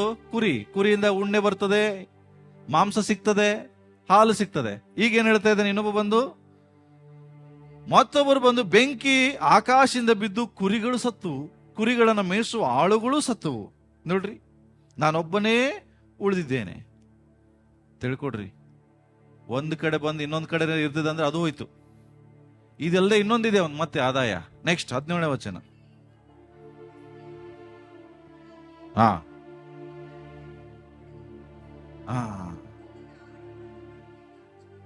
ಸಿ, ಒಂಟೆ ಅವನಿಗಿರುವುದಂತ ಇನ್ನೊಂದು ಆದಾಯ. ಎತ್ತುಗಳು ಹೋದವು, ಕತ್ತೆಗಳು ಹೋದವು, ಅದನ್ನು ಮಾಡುವ ಆಳುಗಳು ಹೋದ್ರು. ಒಂದ್ ಕಡೆ ಕುರಿಗಳಿದ್ದು, ಕುರಿಗಳು ಹೋಯ್ತು, ಆಳುಗಳು ಸತ್ರು. ಈಗ ಒಂಟೆಗಳು, ದೇವರ ವಾಕ್ಯ ಹೇಳ್ತದೆ, ಕಸ್ತಿಯರ 3 ಗುಂಪುಗಳು ಬಂದು ಒಂಟೆಗಳ ಮೇಲೆ ಬಿದ್ದು ಹೊಡೆದುಕೊಂಡು ಹೋದರು. ಇದಲ್ಲದೆ ಆಳುಗಳನ್ನು ಕತ್ತಿಯಿಂದ ಹತ ಮಾಡಿದರು, ನಾನೊಬ್ಬನೇ ಉಳಿದಿದ್ದೇನೆ. ಸಿ, ಕಂಪ್ಲೀಟ್ ಅವನ ಬಿಸ್ನೆಸ್ ನಾಶ ಆಗೋಯ್ತು. ಕಂಪ್ಲೀಟ್ ಅವನಿಗೆ ಬರುವ ಆದಾಯ ಎಲ್ಲ ಹಾಳಾಯ್ತು. ಇದು ಸೈತಾನ. ಪ್ರಿಯರೇ, ತಿಳ್ಕೊಡ್ರಿ, ಇದೇ ರೀತಿಯಾಗಿ ಸೈತಾನ ಕೆಲವು ಸಾರಿ ನಮ್ಮ ಆದಾಯದ ಮೇಲೆ ಹೊಡಿತಾನೆ, ಅದರ ಮೇಲೆ ಕೈ ಹಾಕ್ತಾನೆ. ನಾನು ಯಾಕಿದ್ದೀನಿ ಇದು ಹೇಳ್ತಾ ಇದ್ದೇನೆಂದ್ರೆ,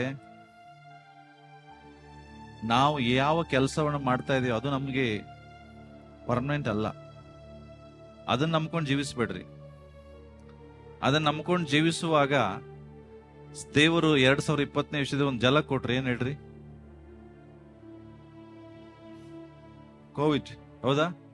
ನಾವು ಯಾವುದನ್ನ ನಂಬಿದೀವಿ ಅವೆಲ್ಲ ನಮ್ ಕೈ ಬಿಡುವಂತ ಪರಿಸ್ಥಿತಿ ಬಂತು. ಆದ್ರೆ ದೇವ್ರು ನಮ್ ಕೈ ಬಿಟ್ಟಿಲ್ಲ ಆ ಕ್ಷಣದಲ್ಲಿ. ನಾನು ಯಾಕೆ ಹೇಳ್ತಾ ಇದ್ದೇನೆ ಅಂದ್ರೆ, ಇಟ್ಸ್ ಅಟ್ಯಾಕ್. ಸೈತಾನನ ಒಂದು ಅಟ್ಯಾಕ್. ಎದ್ರ ಮೇಲೆ? ನಮ್ಮ ಫಿನಾನ್ಸ್ ಮೇಲೆ. ಇದು ಫಸ್ಟ್. ಎರಡನೇದಾಗಿ ಅವನ ಮಕ್ಕಳ ಮೇಲೆ ಹೆಂಗ್ ಅಟ್ಯಾಕ್ ಮಾಡದ ನೋಡೋಣ. 18ನೇ ವಚನ ಓದೋಣ ಈಗ. ಎರಡನೇದು ಅವನ ಕುಟುಂಬದ.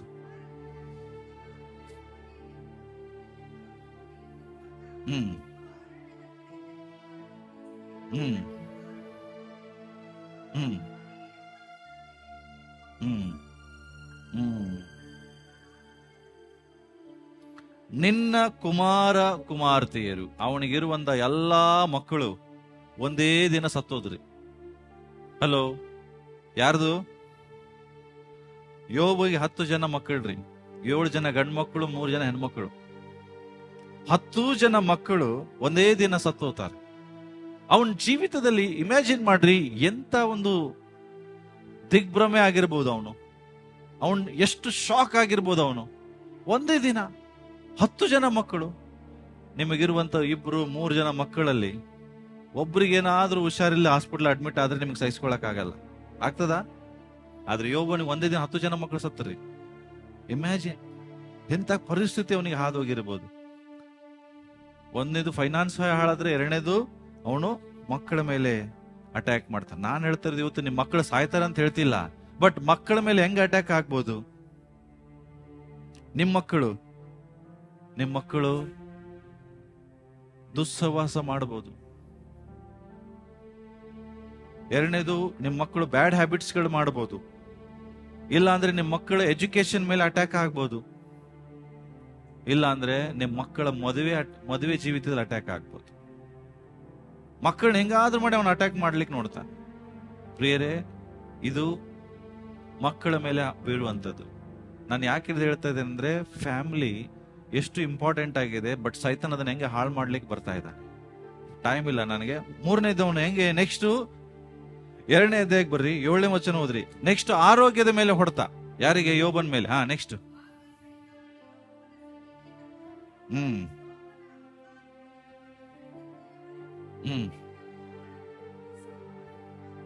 ಸಿ, ಒಂದ್ ಕಡೆ ಮಕ್ಕಳು ಹೋದ್ರು, ಒಂದ್ ಕಡೆಗೆ ಫೈನಾನ್ಸ್, ಒಂದ ಎಲ್ಲ ಹಣಕಾಸು ಹೋಯ್ತು, ಆದಾಯ ಹೋಯ್ತು. ಈ ಮೂರನೇದು, ಮೈ ತುಂಬ ಹುಣ್ಣು, ಕುರಗಳು, ಕೂತ್ಕೊಳಕ್ಕಾಗಲ್ಲ, ಎದ್ದು ನಿಂತ್ಕೊಳಕ್ಕಾಗಲ್ಲ. ಮನುಷ್ಯನಿಗೆ ಒಂದು ಕೂರ ಆದ್ರೆ ಒದ್ದಾಡ್ತಾನೆ. ಹೌದಾ? ಅನುಭವಿಸಿದ್ರ ನೋವ? ಒಂದು ಕೂರ ನಿಮ್ಮ ಕೈಯಲ್ಲಿ ಕಾಲಲ್ಲಿ ಒಂದು ಕೂರ ಆದ್ರೆ ಮುಗೀತು.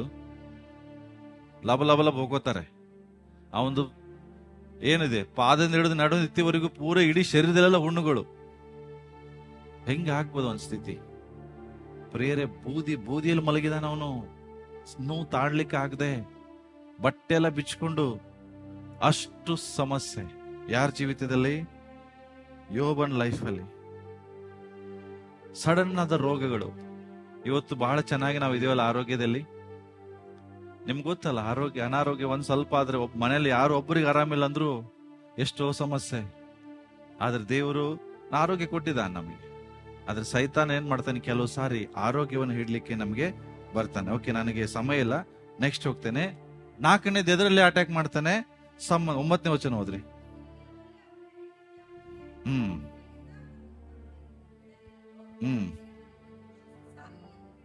ಏನಂತೆ? ಯಾರ ಮಧ್ಯೆ ಜಗಳೀಗ? ಯಾವ್ದಾದ್ರು ಹೆಂಡತಿ ಗಂಡಗೆ ಹೇಳ್ಬೋದಾ ಸತ್ತೋಗಂತ? ಹೇಳ್ಬೋದಾ? ಆ ಪದ ಅವಳು ಬಳಸಬೇಕಂದ್ರೆ ಅವ್ರ ಮಧ್ಯದಲ್ಲಿ ಎಂತ ಜಗಳ ಆಗಿರ್ಬೋದು, ಹೌದಾ? ಗಂಡನಿ ಸತ್ತೋಗ ಅಂತ ಹೇಳಿದ್ರೆ ಅರ್ಥ ಅಷ್ಟ್ರ ಮಟ್ಟಿಗೆ ಜಗಳ ಆದಾಗ ಮಾತ್ರ ಪದ ಬಳಸ್ತಾರೆ. ಇಲ್ಲಿ ಗಂಡನಿಗೆ ಅವಳು ನೋಡಕ್ಕಾಗ್ತಿಲ್ಲ, ಅಷ್ಟು ಗಂಡ ವಿಕಾರವಾಗಿ ರೋಗದಲ್ಲಿದ್ದಾನೆ, ಹಣ ಇಲ್ಲ, ಎಲ್ಲಾ ಕಳ್ಕೊಂಡಾನೆ, ಮಕ್ಕಳು ಸತ್ತೋಗಿದ್ದಾರೆ. ಇಂಥ ಟೈಮಲ್ಲಿ ಹೆಂಡತಿ ಮತ್ತೆ ನಮ್ಮನ್ನು ಮಾಡ್ಬೇಕು. ಅವರ ಮಧ್ಯದಲ್ಲಿ ಸಂಬಂಧದಲ್ಲಿ ಹಾಳು. ಮತ್ತೆ 3 ಜನ ಫ್ರೆಂಡ್ಸ್ ಬರ್ತಾರೆ, ಅವ್ರ ಮಧ್ಯದಲ್ಲಿ ಹಾಳು. ಅಂದ್ರೆ ನಾನು ಇದ್ಯಾಕೆ ಹೇಳ್ತಾ ಇದ್ದೇನೆಂದ್ರೆ, ಸೈತಾನ ಈ 4 ಏರಿಯಾಗಳಲ್ಲಿ ಒಂದು ಫ್ಯಾಮಿಲಿನ ಅಟ್ಯಾಕ್ ಮಾಡ್ದ. ಆದ್ರೆ ನಾನು ಬಯಸ್ತೇನೆ, ಯಾವ ಏರಿಯಾದಲ್ಲಿಯೂ ಸೈತಾನ್ ನಿಮ್ಗೆ ಅಟ್ಯಾಕ್ ಮಾಡಬಾರ್ದು. ದೇವರು ಬಯಸುದಿಲ್ರಿ ಇದನ್ನ ಆಗ್ಬೇಕಂತೇಳಿ. ಬಟ್ ಇದೆಲ್ಲ ಆಗಿದ್ ಯಾವಾಗ ಹೇಳ್ರಿ? ಸೈತಾನನು ಇದೆಲ್ಲ ಮಾಡ್ಲಿಕ್ಕೆ ಯಾವಾಗ ಬಂದ್ ಹೇಳ್ರಿ? ನೋ, ಸಂತೋಷವಾಗಿರುವಾಗಲ್ಲ. ಓಕೆ, ನೆಕ್ಸ್ಟ್ ಓದೋಣ. 1ನೇ ಅಧ್ಯಾಯಕ್ಕೆ ಬರೀ. ಈಗ ಇದೆಲ್ಲ ಯಾವಾಗ ಆಯ್ತು ಅಂತ ಹೇಳಿದ್ರೆ 10ನೇ ವಚನ ಓದೋಣ. ಓಕೆ, 9ನಿಂದ ಓದೋಣ. ಹಾ ಹಾ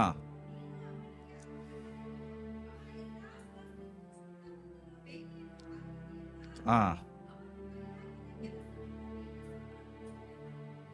ಹಾ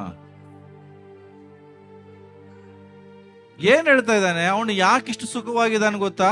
ನೀನ್ ಅವನ ಕುಟುಂಬದ ಸುತ್ತಲೂ ಏನ್ ಹಾಕಿದ್ಯಾ? ಬೇಲಿ ಹಾಕಿದ್ದಿಂದ ಅವ ಆರಾಮಾಗಿದ್ದಾನೆ, ಮಕ್ಕಳು ಚೆನ್ನಾಗಿದ್ದಾರೆ, ಕೆಲಸ ಚೆನ್ನಾಗಿದೆ, ಆರೋಗ್ಯ ಇದೆ. ಅದಕ್ಕಾಗಿ ನೀನ್ ತೆಗೆದ್ ನೋಡು, ಒಂದ್ಸರಿ ಗೊತ್ತಾಗ್ತದೆ.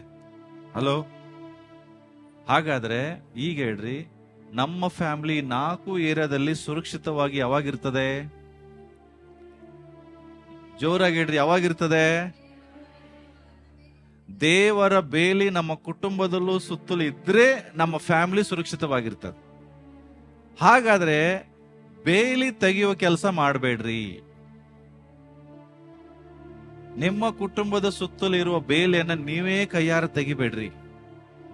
ನೀವು ಕೈಯಾರ ತೆಗೆದ್ರೆ ಸೈತಾನ ಒಳಗೆ ಪ್ರವೇಶ ಆಗ್ತಾನೆ. ಹಾಗಾದ್ರೆ ಈಗ ಆಗ್ಲೇ ನೀವು ಹೇಳಿದ್ರಿ ಕೆಲವರು, ಪಾಸ್ಟರ್ 4ರಲ್ಲಿ 1ರಲ್ಲಿ ನಂಗೆ ಸಮಸ್ಯೆ ಸ್ಟಾರ್ಟ್ ಆಗಿದೆ. ಅದಕ್ಕೆ ಕಾರಣ ಏನ್ ಗೊತ್ತಾ? ಬೇಲಿ ಎಲ್ಲೋ ಮುರಿದಿದೆ. ನಿಮ್ಮ ಕುಟುಂಬದ ಒಳಗಡೆ ಸೈತಾನನು ಪ್ರವೇಶ ಮಾಡಿದ್ದಾನೆ. ಈ ರೀತಿಯಾದ ಸಮಸ್ಯೆಗಳನ್ನ ಆತನು ಮಾಡ್ಲಿಕ್ಕೆ ಈಗ ಏನ್ ಮಾಡಿದ್ದಾನೆ? ಸ್ಟಾರ್ಟ್ ಮಾಡಿದ್ದಾನೆ. ಅದಕ್ಕಾಗಿ ನಾವೇನ್ ಮಾಡ್ಬೇಕೀಗ? ಜೋರಾಗಿ ಏನ್ ಮಾಡ್ಬೇಕೀಗ? ಕುಟುಂಬಕ್ಕಾಗಿ ಹೋರಾಡ್ಬೇಕು. ಹೇಳ್ರಿ. ಯಾರ ಕುಟುಂಬಕ್ಕಾಗಿ? ಸೈತಾನನು ಕುಟುಂಬವನ್ನು ಹಾಳು ಮಾಡ್ಬೇಕಂತಲೇ ಬರ್ತಾನೆ 4 ಭಾಗದಲ್ಲಿ. ಆದ್ರೆ ನಿನ್ನ ಕುಟುಂಬಕ್ಕಾಗಿ ನೀನು ಹೋರಾಡು. ನಿನ್ನನ್ನ ದೇವರು ಕುಟುಂಬದಲ್ಲಿ ಹೋರಾಡುವುದಕ್ಕಾಗಿ ದೇವರು ಇಟ್ಟಿದ್ದಾನೆ. ನೀನು ಹೋರಾಡದಿದ್ರೆ ನಿನ್ನ ಕುಟುಂಬಕ್ಕಾಗಿ ಯಾರು ಹೋರಾಡ್ತಾರೆ? ನಿಮ್ಮ ಕುಟುಂಬದಲ್ಲಿ ಸಮಸ್ಯೆ ಈಗ ಏನಾಗಿದೆ ಗೊತ್ತಾ? ಹೊಸ ಟ್ರೆಂಡು, ಯಾರದೇ ಕುಟುಂಬದಲ್ಲಿ ಸಮಸ್ಯೆ ಬರಲಿ, ಕಾರಣ ಪಾಸ್ಟ್ರೇ. ಯಾಕೆ ಹೇಳ್ರಿ? ಪಾಸ್ಟರ್ ಕೇಳೋದಿಲ್ಲ ನನ್ನ ಪ್ರಾಬ್ಲಮ್,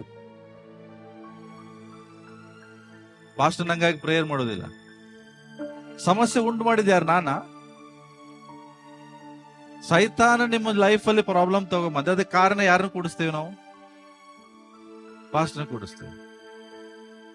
ನಿನ್ನ ಕುಟುಂಬಕ್ಕಾಗಿ ನೀವು ಹೋರಾಡಬೇಕ್ರಿ. ನಿಮ್ಮನ್ನ ದೇವರು ಅದಕ್ಕೆ ಇಚ್ಚಿದ್ದಾನೆ. ಹೆಂಗೆ ನೋಡ್ರಿ, ಓದೋಣ. ನೆಹೆಮೀಯನ ಪುಸ್ತಕ 4ನೇ ಅಧ್ಯಾಯ ತೆಗಿರಿ. 13-14 ಇಲ್ಲೇ ಇದೆ, ಓದ್ರಿ, ಎಲ್ರು ಓದ್ರಿ. ಹಾ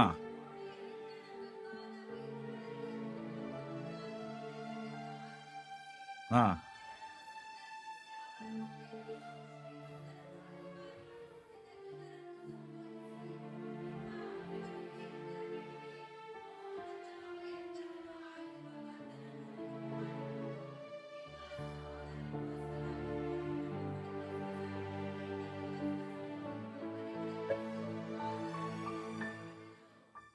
ನೆಹೆಮ್ಯ ಹೇಳ್ತಾ ಇದ್ದೇನೆ, ನಾನ್ ನಿಮ್ಮ ಕುಟುಂಬಕ್ಕಾಗಿ ಹೋರಾಡುವುದಿಲ್ಲ, ನಿಮ್ಮ ಕುಟುಂಬಕ್ಕಾಗಿ, ನಿಮ್ಮ ಸಹೋದರಿಗಾಗಿ, ನಿಮ್ಮ ಗಂಡು ಮಕ್ಕಳ ಹೆಣ್ಣರಿಗಾಗಿ, ನಿಮ್ಮ ಹೆಂಡತಿಯರಿಗೋಸ್ಕರ, ನಿಮ್ಮ ಮನೆಗಳಿಗೋಸ್ಕರ ಕಾದಾಡ್ರಿ. ಅಂದ್ರೆ ನೀವು ಹೋರಾಡ್ರಿ.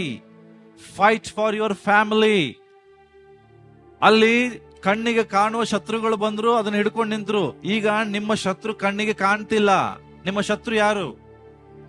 ದೇವರ ವಾಕ್ಯ ಹೇಳ್ತದೆ, ಎಫೆಸದವರಿಗೆ ಬರೆದ ಪತ್ರಿಕೆ 6ನೇ ಅಧ್ಯಾಯ 10ನೇ ವಚನ, ನಾವು ಹೋರಾಡ್ತಾ ಇರುವುದು ಮನುಷ್ಯರ ಸಂಗಡ ಅಲ್ಲ. ಹಲೋ, ನಿಮ್ಮ ಹೆಂಡತಿ ನಿಮ್ಮ ವೈರಿ ಅಲ್ಲ, ನಿಮ್ಮ ಗಂಡ ನಿಮ್ಮ ವೈರಿ ಅಲ್ಲ, ನಿಮ್ಮ ಅತ್ತೆ ನಿಮ್ಮ ವೈರಿ ಅಲ್ಲ, ನಿಮ್ಮ ಸೊಸೆ ನಿಮ್ಮ ವೈರಿ ಅಲ್ಲ. ಹಾಗಾದ್ರೆ ವೈರಿ ಯಾರು? ಅವರ ಹಿಂದೆ ಹೋರಾಡುವಂತ ದುಷ್ಟ ಶಕ್ತಿಗಳು, ಅವರು ನಿಮ್ಮ ವೈರಿ. ಅದಕ್ಕೆ ದೇವರ ವಾಕ್ಯ ಹೇಳ್ತದೆ, ನಾವು ಹೋರಾಡ್ತಾ ಇರೋದು ಮನುಷ್ಯರ ಸಂಗಡ ಅಲ್ಲ, ರಕ್ತ ಮಾಂಸ ಜೊತೆಗೆ ಅಲ್ಲ, ಆದ್ರೆ ನಾವು ಹೋರಾಡ್ತಾ ಇರೋ ಅಂಧಕಾರ ಶಕ್ತಿಗಳ ವಿರೋಧವಾಗಿ, ಆಕಾಶ ಮಂಡಲ ದುರಾತ್ಮ ಸೇನೆಗಳಿಗೆ ವಿರೋಧವಾಗಿ. ಹಾಗಾದ್ರೆ ಇವು ಕಣ್ಣಿಗೆ ಕಾಣುವಂಥದ್ದು ವೈರಿ ಅಲ್ಲ, ಕಾಣದೇ ಇರುವಂತ ವೈರಿ. ಹಾಗಾದ್ರೆ ಈ ವೈರಿಗೆ ವಿರೋಧ ಹೆಂಗೆ ಹೋರಾಡ್ತೀರಿ? ದೇವರ ವಾಕ್ಯ ಹೇಳ್ತದೆ, ಸರ್ವಾಯುಧಗಳನ್ನ ಧರಿಸಿಕೊಳ್ರಿ. ದೇವರ ಕೊಡುವಂತ ಆಯುಧಗಳನ್ನು ಧರಿಸಿಕೊಳ್ರಿ. ಎಲ್ಲವನ್ನ ಧರಿಸಿಕೊಂಡು ಕೊನೆಯದಾಗಿ ಹೇಳ್ತಾನೆ 6ನೇ ಅಧ್ಯಾಯ 18ನೇ ವಚನ, ದೇವರ ಆತ್ಮನಿಂದ ಭರಿತರಾಗಿ ಪ್ರಾರ್ಥನೆ ಮಾಡಕ್ ಸ್ಟಾರ್ಟ್ ಮಾಡ್ರಿ. ನಿಮ್ಮ ಕುಟುಂಬದಲ್ಲಿ ಪ್ರಾಬ್ಲಮ್ ಬಂದಾಗ ಎಷ್ಟು ಯಾರು ಪ್ರೇಯರ್ ಮಾಡಿದ್ರಿ? ಯಾರು ಉಪವಾಸ ತಗೊಂಡ್ರಿ? ಯಾರು ರಾತ್ರಿ ಕೂತ್ಕೊಂಡು ಪ್ರಾರ್ಥನೆ ಮಾಡಿದ್ರಿ? ಪ್ರಾಬ್ಲಮ್ ಅಂತ ಜನರಿಗೆ ಹೇಳ್ತಾ ಇದ್ರಿ. ಆ ಪ್ರಾಬ್ಲಮ್ ಸೊಲ್ಯೂಷನ್ ನಿನ್ನ ಹತ್ರ ಇದೆ. ನಿನ್ನ ಕುಟುಂಬಕ್ಕಾಗಿ ನೀನು ಹೋರಾಡ್ಬೇಕು. ಅದಕ್ಕಾಗಿ ದೇವರು ನಿನ್ನನ್ನು ಕರೆದಿದ್ದಾರೆ. ನಿನ್ನ ಕುಟುಂಬದ ರೆಸ್ಪಾನ್ಸಿಬಿಲಿಟಿ ನಿನಗೂ. ದೇವರ ವಾಕ್ಯದಲ್ಲಿ ನೋಡ್ರಿ, ದೇವರು ನೋಹನು ತನ್ನ ಕುಟುಂಬವನ್ನ ಕಾಪಾಡಿಕೊಳ್ಬೇಕಾದ್ರೆ ಒಂದು ನಾವೇನ ಕಟ್ಟದ, ನೀವೇನು ಕಟ್ತಾ ಇದ್ದೀರಿ? ತನ್ನ ಕುಟುಂಬ ಸುರಕ್ಷಿತವಾಗಿರ್ಬೇಕು, ತನ್ನ ಕುಟುಂಬ ಹಾಳಾಗಬಾರ್ದು ಅಂತೇಳಿ ನಾವೇನ ಕಟ್ಟದ? ಆ ನಾವೇ ತನ್ನ ಕುಟುಂಬಕ್ಕಾಗಿ ಕಟ್ಟಿದಾನೆ. ಹಲೋ, ಬೇರೆಯವರಿಗೆಲ್ಲ. He built ark for his family. ತನ್ನ ಫ್ಯಾಮಿಲಿಗಾಗಿ ಒಂದು ನಾವೇನ ಕಟ್ಟದ. ನಿನ್ನ ಕುಟುಂಬಕ್ಕಾಗಿ ಏನ್ ಕಟ್ತಾ ಇದ್ದೀರಿ? ಕಂಪ್ಲೇಂಟ್ಸ್, ಬರೇ ಕಂಪ್ಲೇಂಟ್ಸ್. ಅವರು ಸರಿ ಇಲ್ಲ, ಇವ್ರು ಸರಿ ಇಲ್ಲ, ಅವ್ರು ಸರಿ ಇಲ್ಲ, ಅವ್ರು ಹಿಂಗೆ, ಇವ್ರು ಹಿಂಗೆ. ಹಲೋ, ನೀವೇನ್ ಮಾಡ್ತಾ ಇದ್ದೀರಿ ನಿಮ್ ಫ್ಯಾಮಿಲಿಗೋಸ್ಕರ? ಹಾಗಾದ್ರೆ ದೇವರು ನೋಹನಿಗೆ ಹೇಳಿದ್ರು, ನೀನೊಬ್ಬನೇ ನಾವೇಲಲ್ಲ, ನಿನ್ನ ಮನೆಯವರೆಲ್ಲರೂ ನಾವೇಲಿ ಹೋಗ್ಲಿ. ಬಟ್ ಆ ನಾವೇ ಹೋಗ್ಬೇಕಾದ್ರೆ ಫಸ್ಟ್ ಅವ್ನು ನಾವೇ ಕಟ್ಟದಾರೆ. ನೀವು ಏನ್ ಮಾಡ್ತಾ ಇದ್ದೀರಿ ನಿಮ್ ಕುಟುಂಬಕ್ಕಾಗಿ? ಎಷ್ಟು ವರ್ಷ ಕಣ್ಣೀರಿಂದ, ಹಸಿವೆಯಿಂದ, ಜನರು ಅಪಮಾನಗಳು, ನಿಂದೆಗಳು ಬರುವಾಗಲೂ ಎಲ್ಲಾ ನಿಂದೆಗಳನ್ನು ಸಹಿಸಿಕೊಂಡು ನಾವೇನ ಕಟ್ಟದ? ಅವನ ಕುಟುಂಬವು ಸುರಕ್ಷಿತವಾಗಿತ್ತು. ಅವನ ಕುಟುಂಬ ಹಾಳಾಗ್ಲಿಲ್ಲ, ಅವನ ಕುಟುಂಬ ನಾಶವಾಗ್ಲಿಲ್ಲ. ಕೊನೆಯವರೆಗೂ ಅವನ ಕುಟುಂಬ ಕಾಪಾಡಲ್ಪಡ್ತು. ಆ ಕುಟುಂಬದಿಂದ ಇವತ್ತು ಇಷ್ಟು ಜನರು ಲೋಕದಲ್ಲಿ ಉಂಟಾಗಿದ್ದಾರೆ.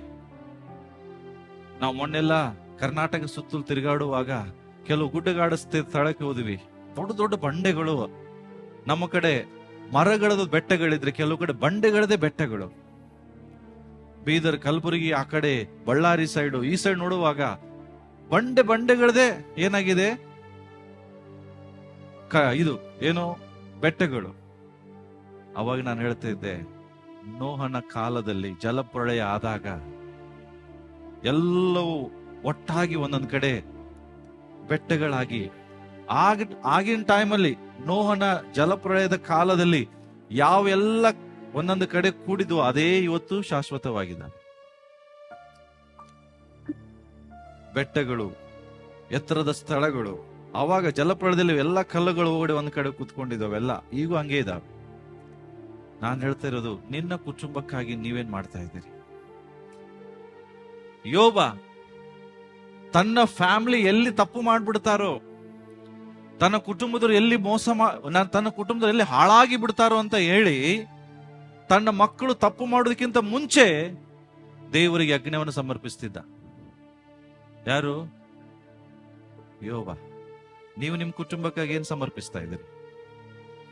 ನಿನ್ನ ಹೆಂಡತಿ, ನಿನ್ನ ಮಕ್ಕಳು, ನಿನ್ನ ತಾಯಿ, ನಿನ್ನ ತಂದೆ, ನಿಮ್ಮ ಅತ್ತೆ, ನಿಮ್ಮ ಸೊಸೆ ಅವ್ರು ಹಾಳಾಗ್ಬಾರ್ದು, ಅವ್ರು ತಪ್ಪಿ ಹೋಗ್ಬಾರ್ದು ಅಂತ ನೀನು ದೇವರ ಮುಂದೆ ಕಣ್ಣೀರಿಂದ ಯಜ್ಞಗಳನ್ನು ಸಮರ್ಪಿಸ್ತಾ ಇದ್ದೀಯ. ಇದು ಕುಟುಂಬದಲ್ಲಿರುವ ನಿನ್ನ ಜವಾಬ್ದಾರಿ. ನಾನು ಹೇಳ್ತಾ ಇರೋದು ಬರೀ ಗಂಡು ಮಕ್ಕಳದಲ್ಲ, ಇದು ಎಲ್ಲರದು. ದೇವರು ನಿನ್ನ ಕುಟುಂಬದಲ್ಲಿ ನಿನ್ನ ನೆಹೆಮೀಯನಾಗಿ ಕರೆದಿರ್ಬೋದು, ನಿನ್ನನ್ನು ಯೋಬನಾಗಿ ಇಟ್ಟಿರ್ಬೋದು, ನಿನ್ನನ್ನ ನೋಹನಾಗಿ ಇಟ್ಟಿರ್ಬೋದು. ನಿನ್ನ ಕುಟುಂಬಕ್ಕಾಗಿ ನೀನು ಹೋರಾಡು. ಸಮಸ್ಯೆ ಬಂದ ತಕ್ಷಣ ಅವ್ರ ಬಗ್ಗೆ ಇನ್ನೊಬ್ಬರ ಮುಂದೆ ಕಂಪ್ಲೇಂಟ್ ಹೇಳಬೇಡ. ಅವರಿಗಾಗಿ ಮೊಣಕಾಲೋರು, ಅವರಿಗಾಗಿ ಗೋಳಾಡು, ಅವರಿಗಾಗಿ ಕಣ್ಣೀರು ಸುರಿಸು, ಅವರಿಗಾಗಿ ಪ್ರಾರ್ಥಿಸು. ತನ್ನ ಮಕ್ಕಳು ತಪ್ಪು ಮಾಡ್ಬಿಡ್ತಾರ ಅನ್ನುವಂತ ಮುಂಚಿತವಾಗಿ ದೇವರಿಗೆ ಯಜ್ಞ ಹೋಮಗಳನ್ನು ಸಮರ್ಪಿಸುವಂತ ವ್ಯಕ್ತಿ ಯಾರು ಅಂತ ಹೇಳಿದ್ರೆ ಯೋಬನಾಗಿದ್ದ ಪ್ರಿಯ. ಅದಕ್ಕೋಸ್ಕರ ಅವನ ಕುಟುಂಬದ ಸುತ್ತಲೂ ದೇವರೇನ್ ಹಾಕಿದ್ರು? ಒಂದು ಬೇಲಿಯನ್ನ ಹಾಕಿದ್ರು. ಇವತ್ತು ನೀವು ಅದನ್ನ ಮಾಡ್ರಿ.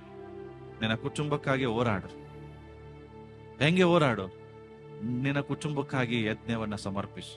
ನಿನ್ನ ಕುಟುಂಬಕ್ಕಾಗಿ ನಾವೇನ ಕಟ್ಟು, ದೇವರ ಸನ್ನಿಧಾನದಲ್ಲಿ ಕೂತ್ಕೊಂಡು ಪ್ರಾರ್ಥನೆ ಮಾಡು. ಇದೆಲ್ಲ ಆದ್ಮೇಲೆ ನಿನ್ನ ಕುಟುಂಬದ ಜೊತೆಗೆ ನೀನು ಯಾವಾಗ ತಿಳ್ಕೊಡ್ರಿ. ಒಂದು ಆತ್ಮಿಕ ಕುಟುಂಬಕ್ಕೆ ಏನೇನ್ ಬೇಕಂತ ಇಲ್ಲಿದೆ ನೋಡಿ. ಫಸ್ಟ್ ಏನ್ ಗೊತ್ತಾ?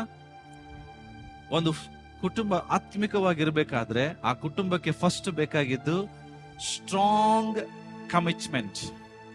ಅದರಲ್ಲಿ ವಿಶೇಷವಾಗಿ ಸ್ಟ್ರಾಂಗ್ ಮ್ಯಾರೇಜ್ ಕಮಿಟ್ಮೆಂಟ್. ಇವತ್ತು ಕುಟುಂಬದಲ್ಲಿ ಸಮಸ್ಯೆಗಳು ಯಾಕೆ ಗೊತ್ತಾ? ಕಮಿಟ್ಮೆಂಟ್ ಇಲ್ಲ. ಎಷ್ಟು ಜನರದು ದೇವರ ಸನ್ನಿಧಾನದಲ್ಲಿ ಮದುವೆ ಆಗಿಲ್ಲ. ನೀವೀಗ ರಕ್ಷಣೆ ಹೊಂದಿರಬಹುದು, ಆದ್ರೆ ದೇವರ ಸಮ್ಮುಖದಲ್ಲಿ ನಾನು ಮದುವೆ ಆಗಿಲ್ಲ ಅನ್ನೋ ರೇಷನ್ ಇದ್ರೆ ಕೈ ಎತ್ತಿರಿ.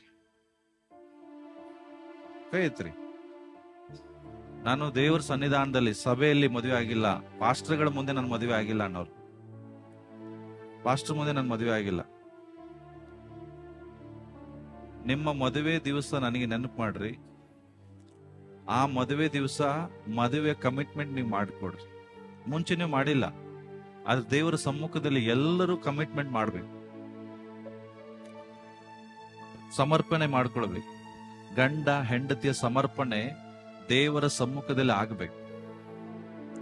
ನಿಮ್ಮ ಮದುವೆ ದಿವಸ ನನಗೆ ನೆನಪು ಮಾಡ್ರಿ. ಒಂದ್ ವೇಳೆ ನಿಮ್ದು ಮದುವೆ ದೇವರ ಸಮ್ಮುಖದಲ್ಲಿ ಆಗಿಲ್ಲ ಅಂದ್ರೆ ಆ ಮ್ಯಾರೇಜ್ ಕಮಿಟ್ಮೆಂಟ್ ನೀವು ಮಾಡ್ಬೇಕು. ಹೆಂಡತಿಗೆ ಗಂಡ ಮಾತು ಕೊಡ್ತಾನೆ, ಗಂಡನಿಗೆ ಹೆಂಡತಿ ಮಾತು ಕೊಡ್ಬೇಕು. ಎಲ್ಲಿ? ದೇವರ ಸಮಕ್ಷಮದಲ್ಲಿ. ಯಾಕೆ ಗೊತ್ತಾ? ಆ ಮಾತು ನಿನ್ನ ಕುಟುಂಬದಲ್ಲಿ ಒಂದು ಮುದ್ರೆ ಆಗಿರ್ತದೆ.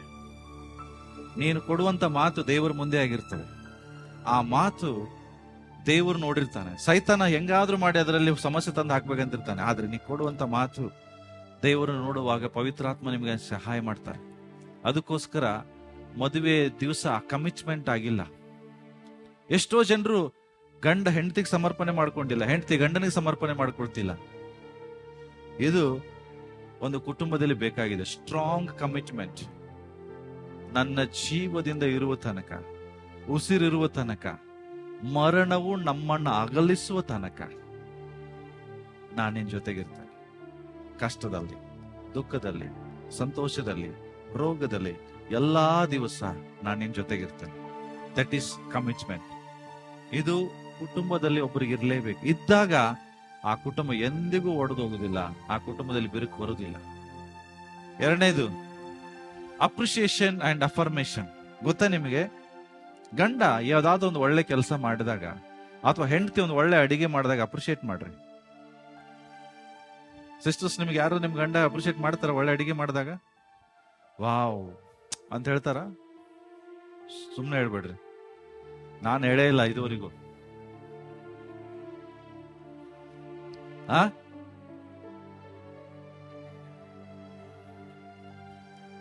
ನನ್ನೊಬ್ರು ಸ್ನೇಹಿತ ಇದ್ದಾರೆ. ಅವ್ರು ಹೊರಗಡೆ ಎಲ್ಲ ಬಿರಿಯಾನಿ ತಿಂತಿರ್ತಾರೆ.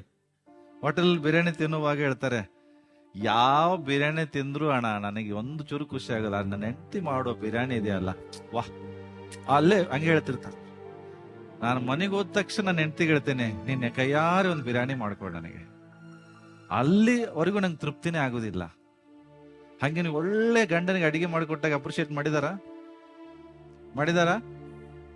ಸುಳ್ಳು ಹೇಳ್ಬೇಡ್ರಿ. ಕೆಲವ್ರು ಹಿಂಗೆ ಹೇಳ್ತಿದ್ದಾರೆ ಹಿಂದೆ. ಅಪ್ರಿಶಿಯೇಟ್ ಮಾಡ್ರಿ. ಅಡಿಗೆಗಷ್ಟೇ ಅಲ್ಲ, ಎಲ್ಲ ವಿಷಯದಲ್ಲಿ.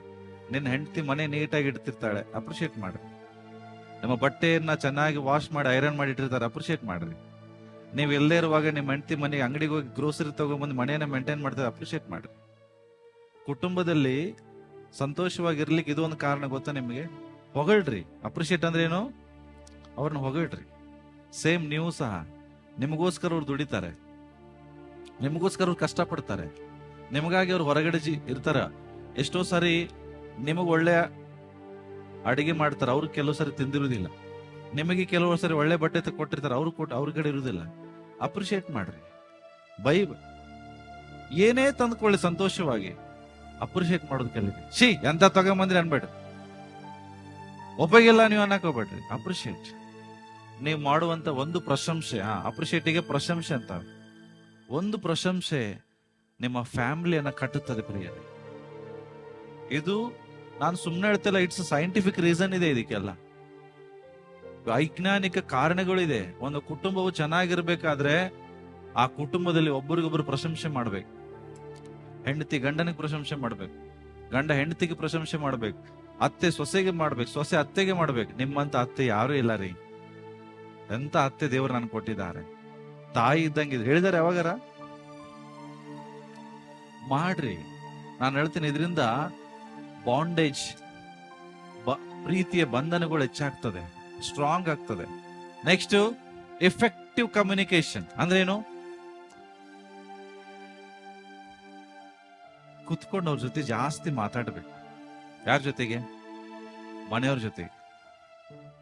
ನಮ್ ಸಮಸ್ಯೆ ಏನ್ ಹೇಳ್ರಿ? ಬೇರೆಯವ್ರ ಜೊತೆ ಬಾಳ ಮಾತಾಡಿರ್ತೇವೆ ನಾವು ಹೊರಗಡೆ, ಮನೆಗೆ ಬಂದ ಮಾತಾಡಂಗಿಲ್ಲ, ಮಕ್ಕೊಂಡ್ಬಿಡ್ತೇವೆ. ಸಮಸ್ಯೆ ಇದು ಬರ್ತದೆ ಗೊತ್ತಾ ನಿಮಗೆ? ಕೆಲವು ಸರಿ ಹೆಂಡ್ತಿಂದ್ರೆ ಬೇಜಾರು ಮಾಡ್ಕೊಳ್ದಿದೆ, ಮಾತಾಡೋದಿಲ್ಲ. ಹೊರಗಡೆ ಎಷ್ಟೆಲ್ಲ ಮಾತಾಡ್ಕೊಂಡ್ ಬರ್ತೀಯ, ಗಂಟೆಗಟ್ಲೆ ಮಾತಾಡ್ತಿರ್ತೀರಿ, ಇಲ್ಲಿ ಒಂದ್ ಸ್ವಲ್ಪ ಮಾತಾಡೋದಿಲ್ಲ, ನಂಗೆ ಟೈಮೇ ಕೊಡೋದಿಲ್ಲ. ಮಾತಾಡ್ರಿ, ಇಫೆಕ್ಟಿವ್ ಕಮ್ಯುನಿಕೇಶನ್ ಮಾಡ್ಬೇಕು. ಅವರೊಟ್ಟಿಗೆ ಜಾಸ್ತಿ ಸಂಭಾಷಣೆ ಮಾಡ್ರಿ. ಅವರೊಟ್ಟಿಗೆ ಎಷ್ಟು ಫ್ರೀ ಆಗಿ ಮಾತಾಡ್ತಿರ್ತೀರಿ ಅಷ್ಟೇ ಅವ್ರು ಏನಾಗ್ತಾರೆ, ನಿಮ್ಗೆ ಹತ್ರ ಆಗ್ತಾರೆ, ಸಮಸ್ಯೆಗಳಿಗೆ ದೂರ ಆಗ್ತದೆ. ಕೆಲವು ಸಾರಿ ಅವರಲ್ಲಿ ಸಮಸ್ಯೆಗಳು ಹೇಳ್ಕೊಳ್ಳೋದಿಲ್ಲ ನಿಮ್ಗೆ. ಯಾಕೆ ಹೇಳ್ರಿ? ನೀವು ಅವ್ರ ಜೊತೆ ಮಾತಾಡಿರೋದಿಲ್ಲ.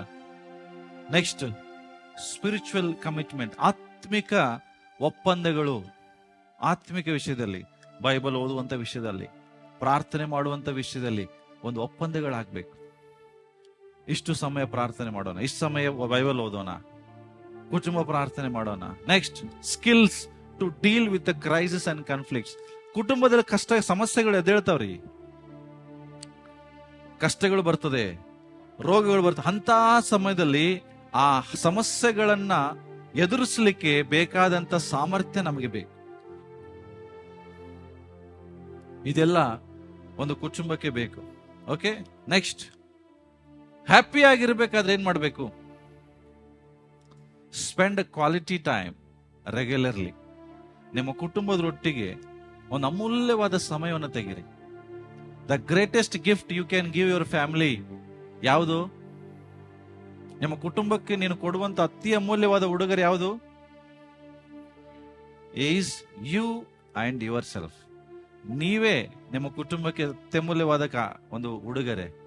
ಕೊಡ್ರಿ. ಗಂಡನಿಗೆ ಸಮಯ, ಹೆಂಡತಿಗೆ ಸಮಯ ಕೊಡ್ರಿ, ಮಕ್ಕಳ ಜೊತೆಗೆ ಸಮಯ ಕೊಡ್ರಿ, ಅಪ್ಪನ ಜೊತೆಗೆ ಸಮಯ ಕೊಡ್ರಿ, ಅಮ್ಮಗೆ ಸಮಯ ಕೊಡ್ರಿ, ಕುತ್ಕೊಂಡು ಮಾತಾಡ್ರಿ. Give your best time. ಕೆಲವು ಸಾರಿ ನಾನು ಸೇವೆಯಲ್ಲಿ ತುಂಬಾ ಬ್ಯುಸಿ ಆಗಿರುವಾಗ ನಾನು ಒಂದೊಂದು ದಿವಸ ಮುಂಚೆ ಬರ್ತೇನೆ. ಯಾಕೆ?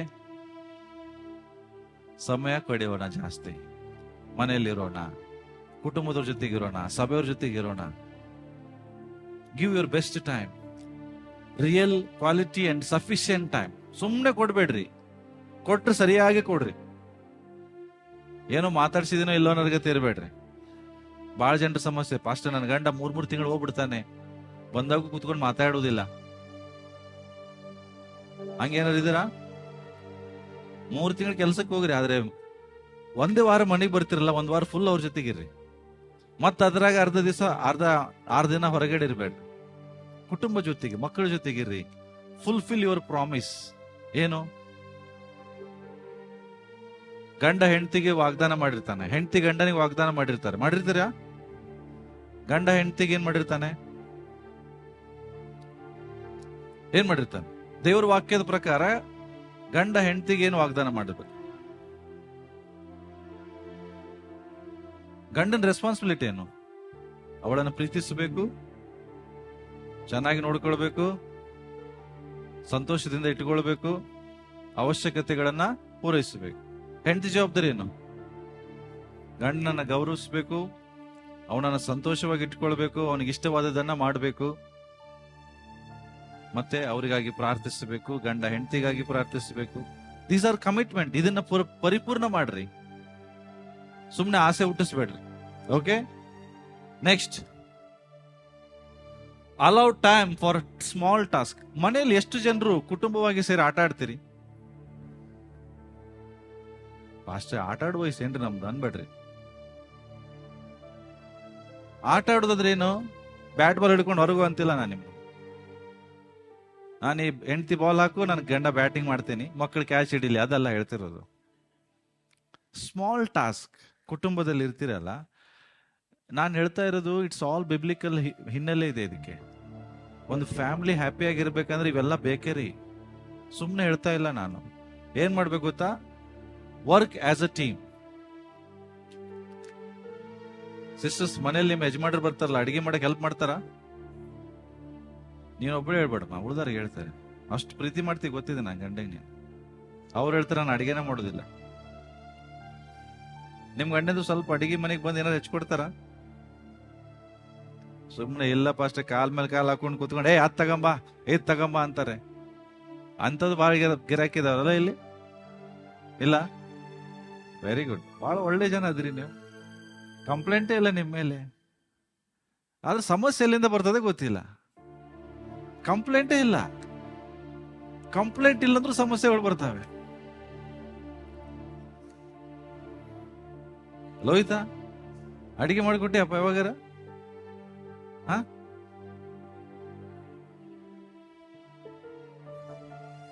Work as a team, then undertake something together, have a rituals, set and discuss priorities. ಇವೆಲ್ಲ ಏನ್ ಗೊತ್ತಾ? ಕುತ್ಕೊಂಡು ಮಾಡುವಂಥದ್ದು, ಸಣ್ಣ ಸಣ್ಣ ಕುತ್ಕೊಂಡು ಡಿಸ್ಕಷನ್ ಮಾಡುವಂಥದ್ದು, ಕುತ್ಕೊಂಡು ಮಾತಾಡುವಂಥದ್ದು, ಕೆಲಸಗಳಿದ್ರೆ ಹಂಚ್ಕೊಳ್ಳುವಂಥದ್ದು, ವಾರದಲ್ಲಿ ಒಂದ್ ದಿವಸ ರಜೆ ಇರುವಾಗ ಇಡೀ ಮನೆಯನ್ನು ಎಲ್ಲರೂ ಸೇರಿ ಕ್ಲೀನ್ ಮಾಡುವಂಥದ್ದು. ಏನಾದ್ರೂ ಇನ್ವಾಲ್ವ್ಮೆಂಟ್ ಕುಟುಂಬದಲ್ಲಿರುವಾಗ ಆ ಕುಟುಂಬದಲ್ಲಿ ಸಮಸ್ಯೆ ಬರಲ್ಲ. ಓಕೆ, ದೆನ್ ಕಮ್ಯುನಿಕೇಟ್ ಮಾಡ್ತಾ ಇರ್ರಿ ಕುಟುಂಬ ಜೊತೆ. ಯಾವಾಗಲೂ ಜಾಸ್ತಿ ಕಮ್ಯುನಿಕೇಟ್ ಮಾಡ್ರಿ. ಹೆಂಗೆ? Communicate with your spouse in a meaningful way. ಅರ್ಥಗರ್ಭಿತವಾದ ರೀತಿಯಲ್ಲಿ ಅವರೊಟ್ಟಿಗೆ ಮಾತಾಡ್ಬೇಕು. ಹೆಂಗೆ ಗೊತ್ತಾ? ಲಿಸನ್ ಲವಿಂಗ್ಲಿ, ಪ್ರೀತಿಯಿಂದ ಕೇಳಿಸ್ಕೊಡ್ರಿ. ಎಂತ ಸಮಸ್ಯೆ ಏನು, ಗಂಡನ ಸಮಸ್ಯೆ ಏನು, ಏನ್ ಕಷ್ಟದಾಗ ಹಾದು ಹೋಗ್ತಾ ಇದ್ದಾರೆ. Listen without judging. ಜಡ್ಜಿಂಗ್ ಅಂದ್ರೇನು? ತೀರ್ಪು ಮಾಡದೆ ಮಾಡ್ತಾ ನೀನ್ ಹಿಂಗೆ ಹಂಗೆ ಹಂಗಲ್ಲ. ಪ್ರೀತಿಯಿಂದ ಕೇಳಿಸ್ಕೊಡ್ರಿ. Share problems, communicate in a deeper level.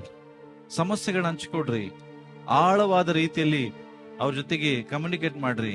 ಅದ್ರ ಜೊತೆಗೇನು? ಇಂಟಿಮೆಸಿ. ಇಂಟಿಮೆಸಿ ಅಂದ್ರೆ ಗೊತ್ತಾ ನಿಮಗೆ? ಅದು ಆದ್ಮೇಲೆ ಅಫರ್ಮ್ ಫ್ರೀಕ್ವೆಂಟ್ಲಿ, ಒಬ್ರಿಗೊಬ್ರು ಪ್ರಶಂಸೆಗಳನ್ನ ಹೇಳ್ತಾ say thank you. Thank you ಹೇಳಿದಿರಾ ಗಂಡ ಹೆಂಡತಿಗೆ? ಹೇಳ್ತಿರ್ತಾರ? ಓಕೆ. ಕ್ರಿಟಿಸೈಸ್ ಮಾಡಬೇಡ್ರಿ. ಕ್ರಿಟಿಸೈಸ್ ಅಂದ್ರೆ ಏನು? ಟೀಕೆಗಳು, ಜಾಸ್ತಿ ಟೀಕೆಗಳು ಮಾಡಬಾರ್ದು. Always look for something good and positive. ನಿಮ್ಮ ಹೆಂಡತಿಯಲ್ಲಿ ಬಹಳ ಒಂದು 100 ಕೆಲಸ ಮಾಡಿದ್ರೆ ಅದರಲ್ಲಿ 80 ಕೆಲಸ ಕೆಟ್ಟದೇ ಮಾಡ್ತಾಳೆ ಅಂತ ಹೇಳ್ಕೊಳ್ರಿ. ಆ 80 ಕೆಲಸ ಯಾವ್ದು ತಪ್ಪು ಮಾಡ್ತಾಳಲ್ಲ ಅದ್ರ ಬಗ್ಗೆ ಜಾಸ್ತಿ ಟೀಕೆ ಮಾಡ್ಬೇಡ್ರಿ. ಯಾವ್ದು ಒಂದು 20 ಚೆನ್ನಾಗಿ ಮಾಡ್ತಾಳಲ್ಲ ಅದ್ರ ಬಗ್ಗೆ ಜಾಸ್ತಿ ಮಾತಾಡ್ರಿ ಅಂತ. ಒಂದ್ 5 ಕೆಲಸ ಕೊಟ್ಟಿರ್ತೀರಿ, 5ರ 3 ಹದಗೆಡ್ಸಿರ್ತಾರ ಅವರು. ಆ ಹದಗೆಡ್ಸಿದ ಕೆಲಸವನ್ನೇ ಟೀಕೆ ಮಾಡ್ಬೇಡ್ರಿ ಜಾಸ್ತಿ. ಯಾವ್ದು ಜಾಸ್ತಿ ಅಟ್ಲೀಸ್ಟ್ 2 ಚೆನ್ನಾಗಿ ಮಾಡಿರ್ತಾರಲ್ಲ, ಯಾವ್ದು ಹದಗೆಡ್ಸಿರ್ತಾರ ಅದಕ್ಕೆ ಬುದ್ಧಿ ಹೇಳ್ರಿ. ಟೀಕೆ ಮಾಡೋದು ಹೆಂಗೆ ಹೇಳ್ರಿ? ಹೆಂಗೆ ಟೀಕೆ ಮಾಡೋದು? ಒಂದು ಕೆಲಸ ಬರುದಿಲ್ಲ ನಿನಗೆ, ಹೇಳಿದ ಕೆಲಸ ಮಾಡಕ್ಕೆ ಬರುದಿಲ್ಲ, ನೀನು ವೇಸ್ಟ್, ನೀನು ಅಯೋಗ್ಯ, ನೀನು ಲಾಯಕ್ಕಿಲ್ಲ ನೀನು. ಇದು ಟೀಕೆಗಳು. ಓಕೆ, ಇದು ಮಾಡದೆ ಯಾವುದು ಒಳ್ಳೇದು ಮಾಡಿದಾರೋ ಅದಕ್ಕೇನ್ ಮಾಡ್ರಿ? ಅವರಿಗೆ ಪ್ರಶಂಸೆ ಮಾಡ್ರಿ. ಇದೆಲ್ಲ ಏನ್ ಗೊತ್ತಾ? ದೈವಿಕ ಕುಟುಂಬದಲ್ಲಿ ಇರುವಂತದ್ದು. ಮತ್ತೆ ಗಂಡ ಹೆಂಡತಿ, ಹೆಂಡತಿ ಗಂಡ, ಅತ್ತೆ ಸೊಸೆ, ಸೊಸೆ ಅತ್ತೆಗೆ ಸಪೋರ್ಟ್ ಮಾಡ್ರಿ. ಸ್ವಲ್ಪ ಸಪೋರ್ಟಿವ್ ನೇಚರ್ ನಮ್ಗಿರ್ಲಿ. ಯಾಕೆಂದ್ರೆ ದೇವರ ಯೋಜನೆ ಕುಟುಂಬ. ಸೈತಾನ ಅದನ್ನ ಹಾಳು ಮಾಡ್ಲಿಕ್ಕೆ ಬರ್ತಾನೆ. ಲಾಸ್ಟ್ ಆಗಿ ಮಾಡ್ಬೇಕಾಗಿದ್ದು ಏನ್ ಗೊತ್ತಾ? ಕುಟುಂಬವಾಗಿ ಪ್ರತಿ ದಿವಸ ಪ್ರಾರ್ಥನೆ ಮಾಡೋದನ್ನ ಮರಿಬೇಡ್ರಿ. Set a family altar as a daily top priority. ಇದನ್ನೇ ಯೋಗ ಮಾಡ್ತಿದ್ದ. ತನ್ನ ಫ್ಯಾಮಿಲಿ ಅವ್ರು ಎಲ್ಲಿ ಹಾಳಾಗಿ ಬಿಡ್ತಾರೋ ಅಂತ ಹೇಳಿ ಅವನು ದೇವರಿಗೆ ಯಜ್ಞ ಹೋಮಗಳನ್ನು ಸಮರ್ಪಿಸ್ತಾ ಇದ್ದ. ಇದು ಟಾಪ್ ಪ್ರಯಾರಿಟಿ ಆಗ್ಬೇಕು. ಫ್ಯಾಮಿಲಿ ಅಲ್ಟರ್, ಕುಟುಂಬದಲ್ಲಿ ಒಂದು ಯಜ್ಞ ವೇದಿ. ಅಂದ್ರೆ ಆ ಯಜ್ಞ ವೇದಿಯಲ್ಲಿ ಏನು ಸ್ಯಾಕ್ರಿಫೈಸ್ ಅನ್ನು ಹಾಕುವುದು, ಬಲಿಗಳನ್ನು ಅರ್ಪಿಸುವುದಕ್ಕಾಗಿ ಬರುವುದು. ನಮ್ಮ ಅಲ್ಟರ್ ಯಾವುದು? ಕುಟುಂಬ ಪ್ರಾರ್ಥನೆ.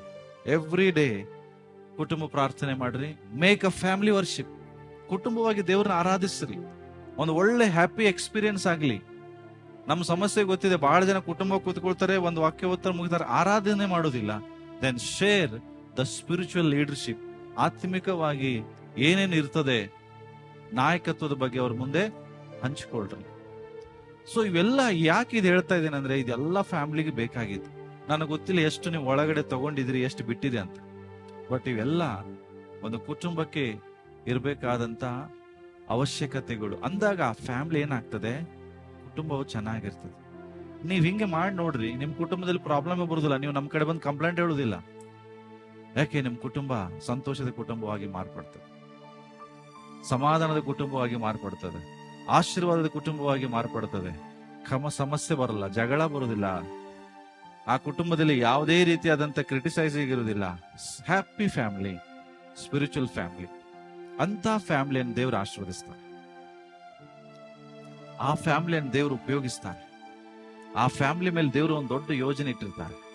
ಸೊ ನಾನು ಹೇಳಿದ ಎಲ್ಲ ವಿಷಯಗಳು ನೆನಪಿಟ್ಕೊಳ್ರಿ. ಖಂಡಿತವಾಗಿ ದೇವರು ನಿಮ್ಮ ಕುಟುಂಬನ ಆಶೀರ್ವದಿಸ್ತಾರೆ. ಯಾಕೆ ನಾನು ಇದೆಲ್ಲ ಹೇಳಿದೆ? ಕುಟುಂಬ ಅನ್ನೋದು ದೇವರ ಯೋಜನೆ.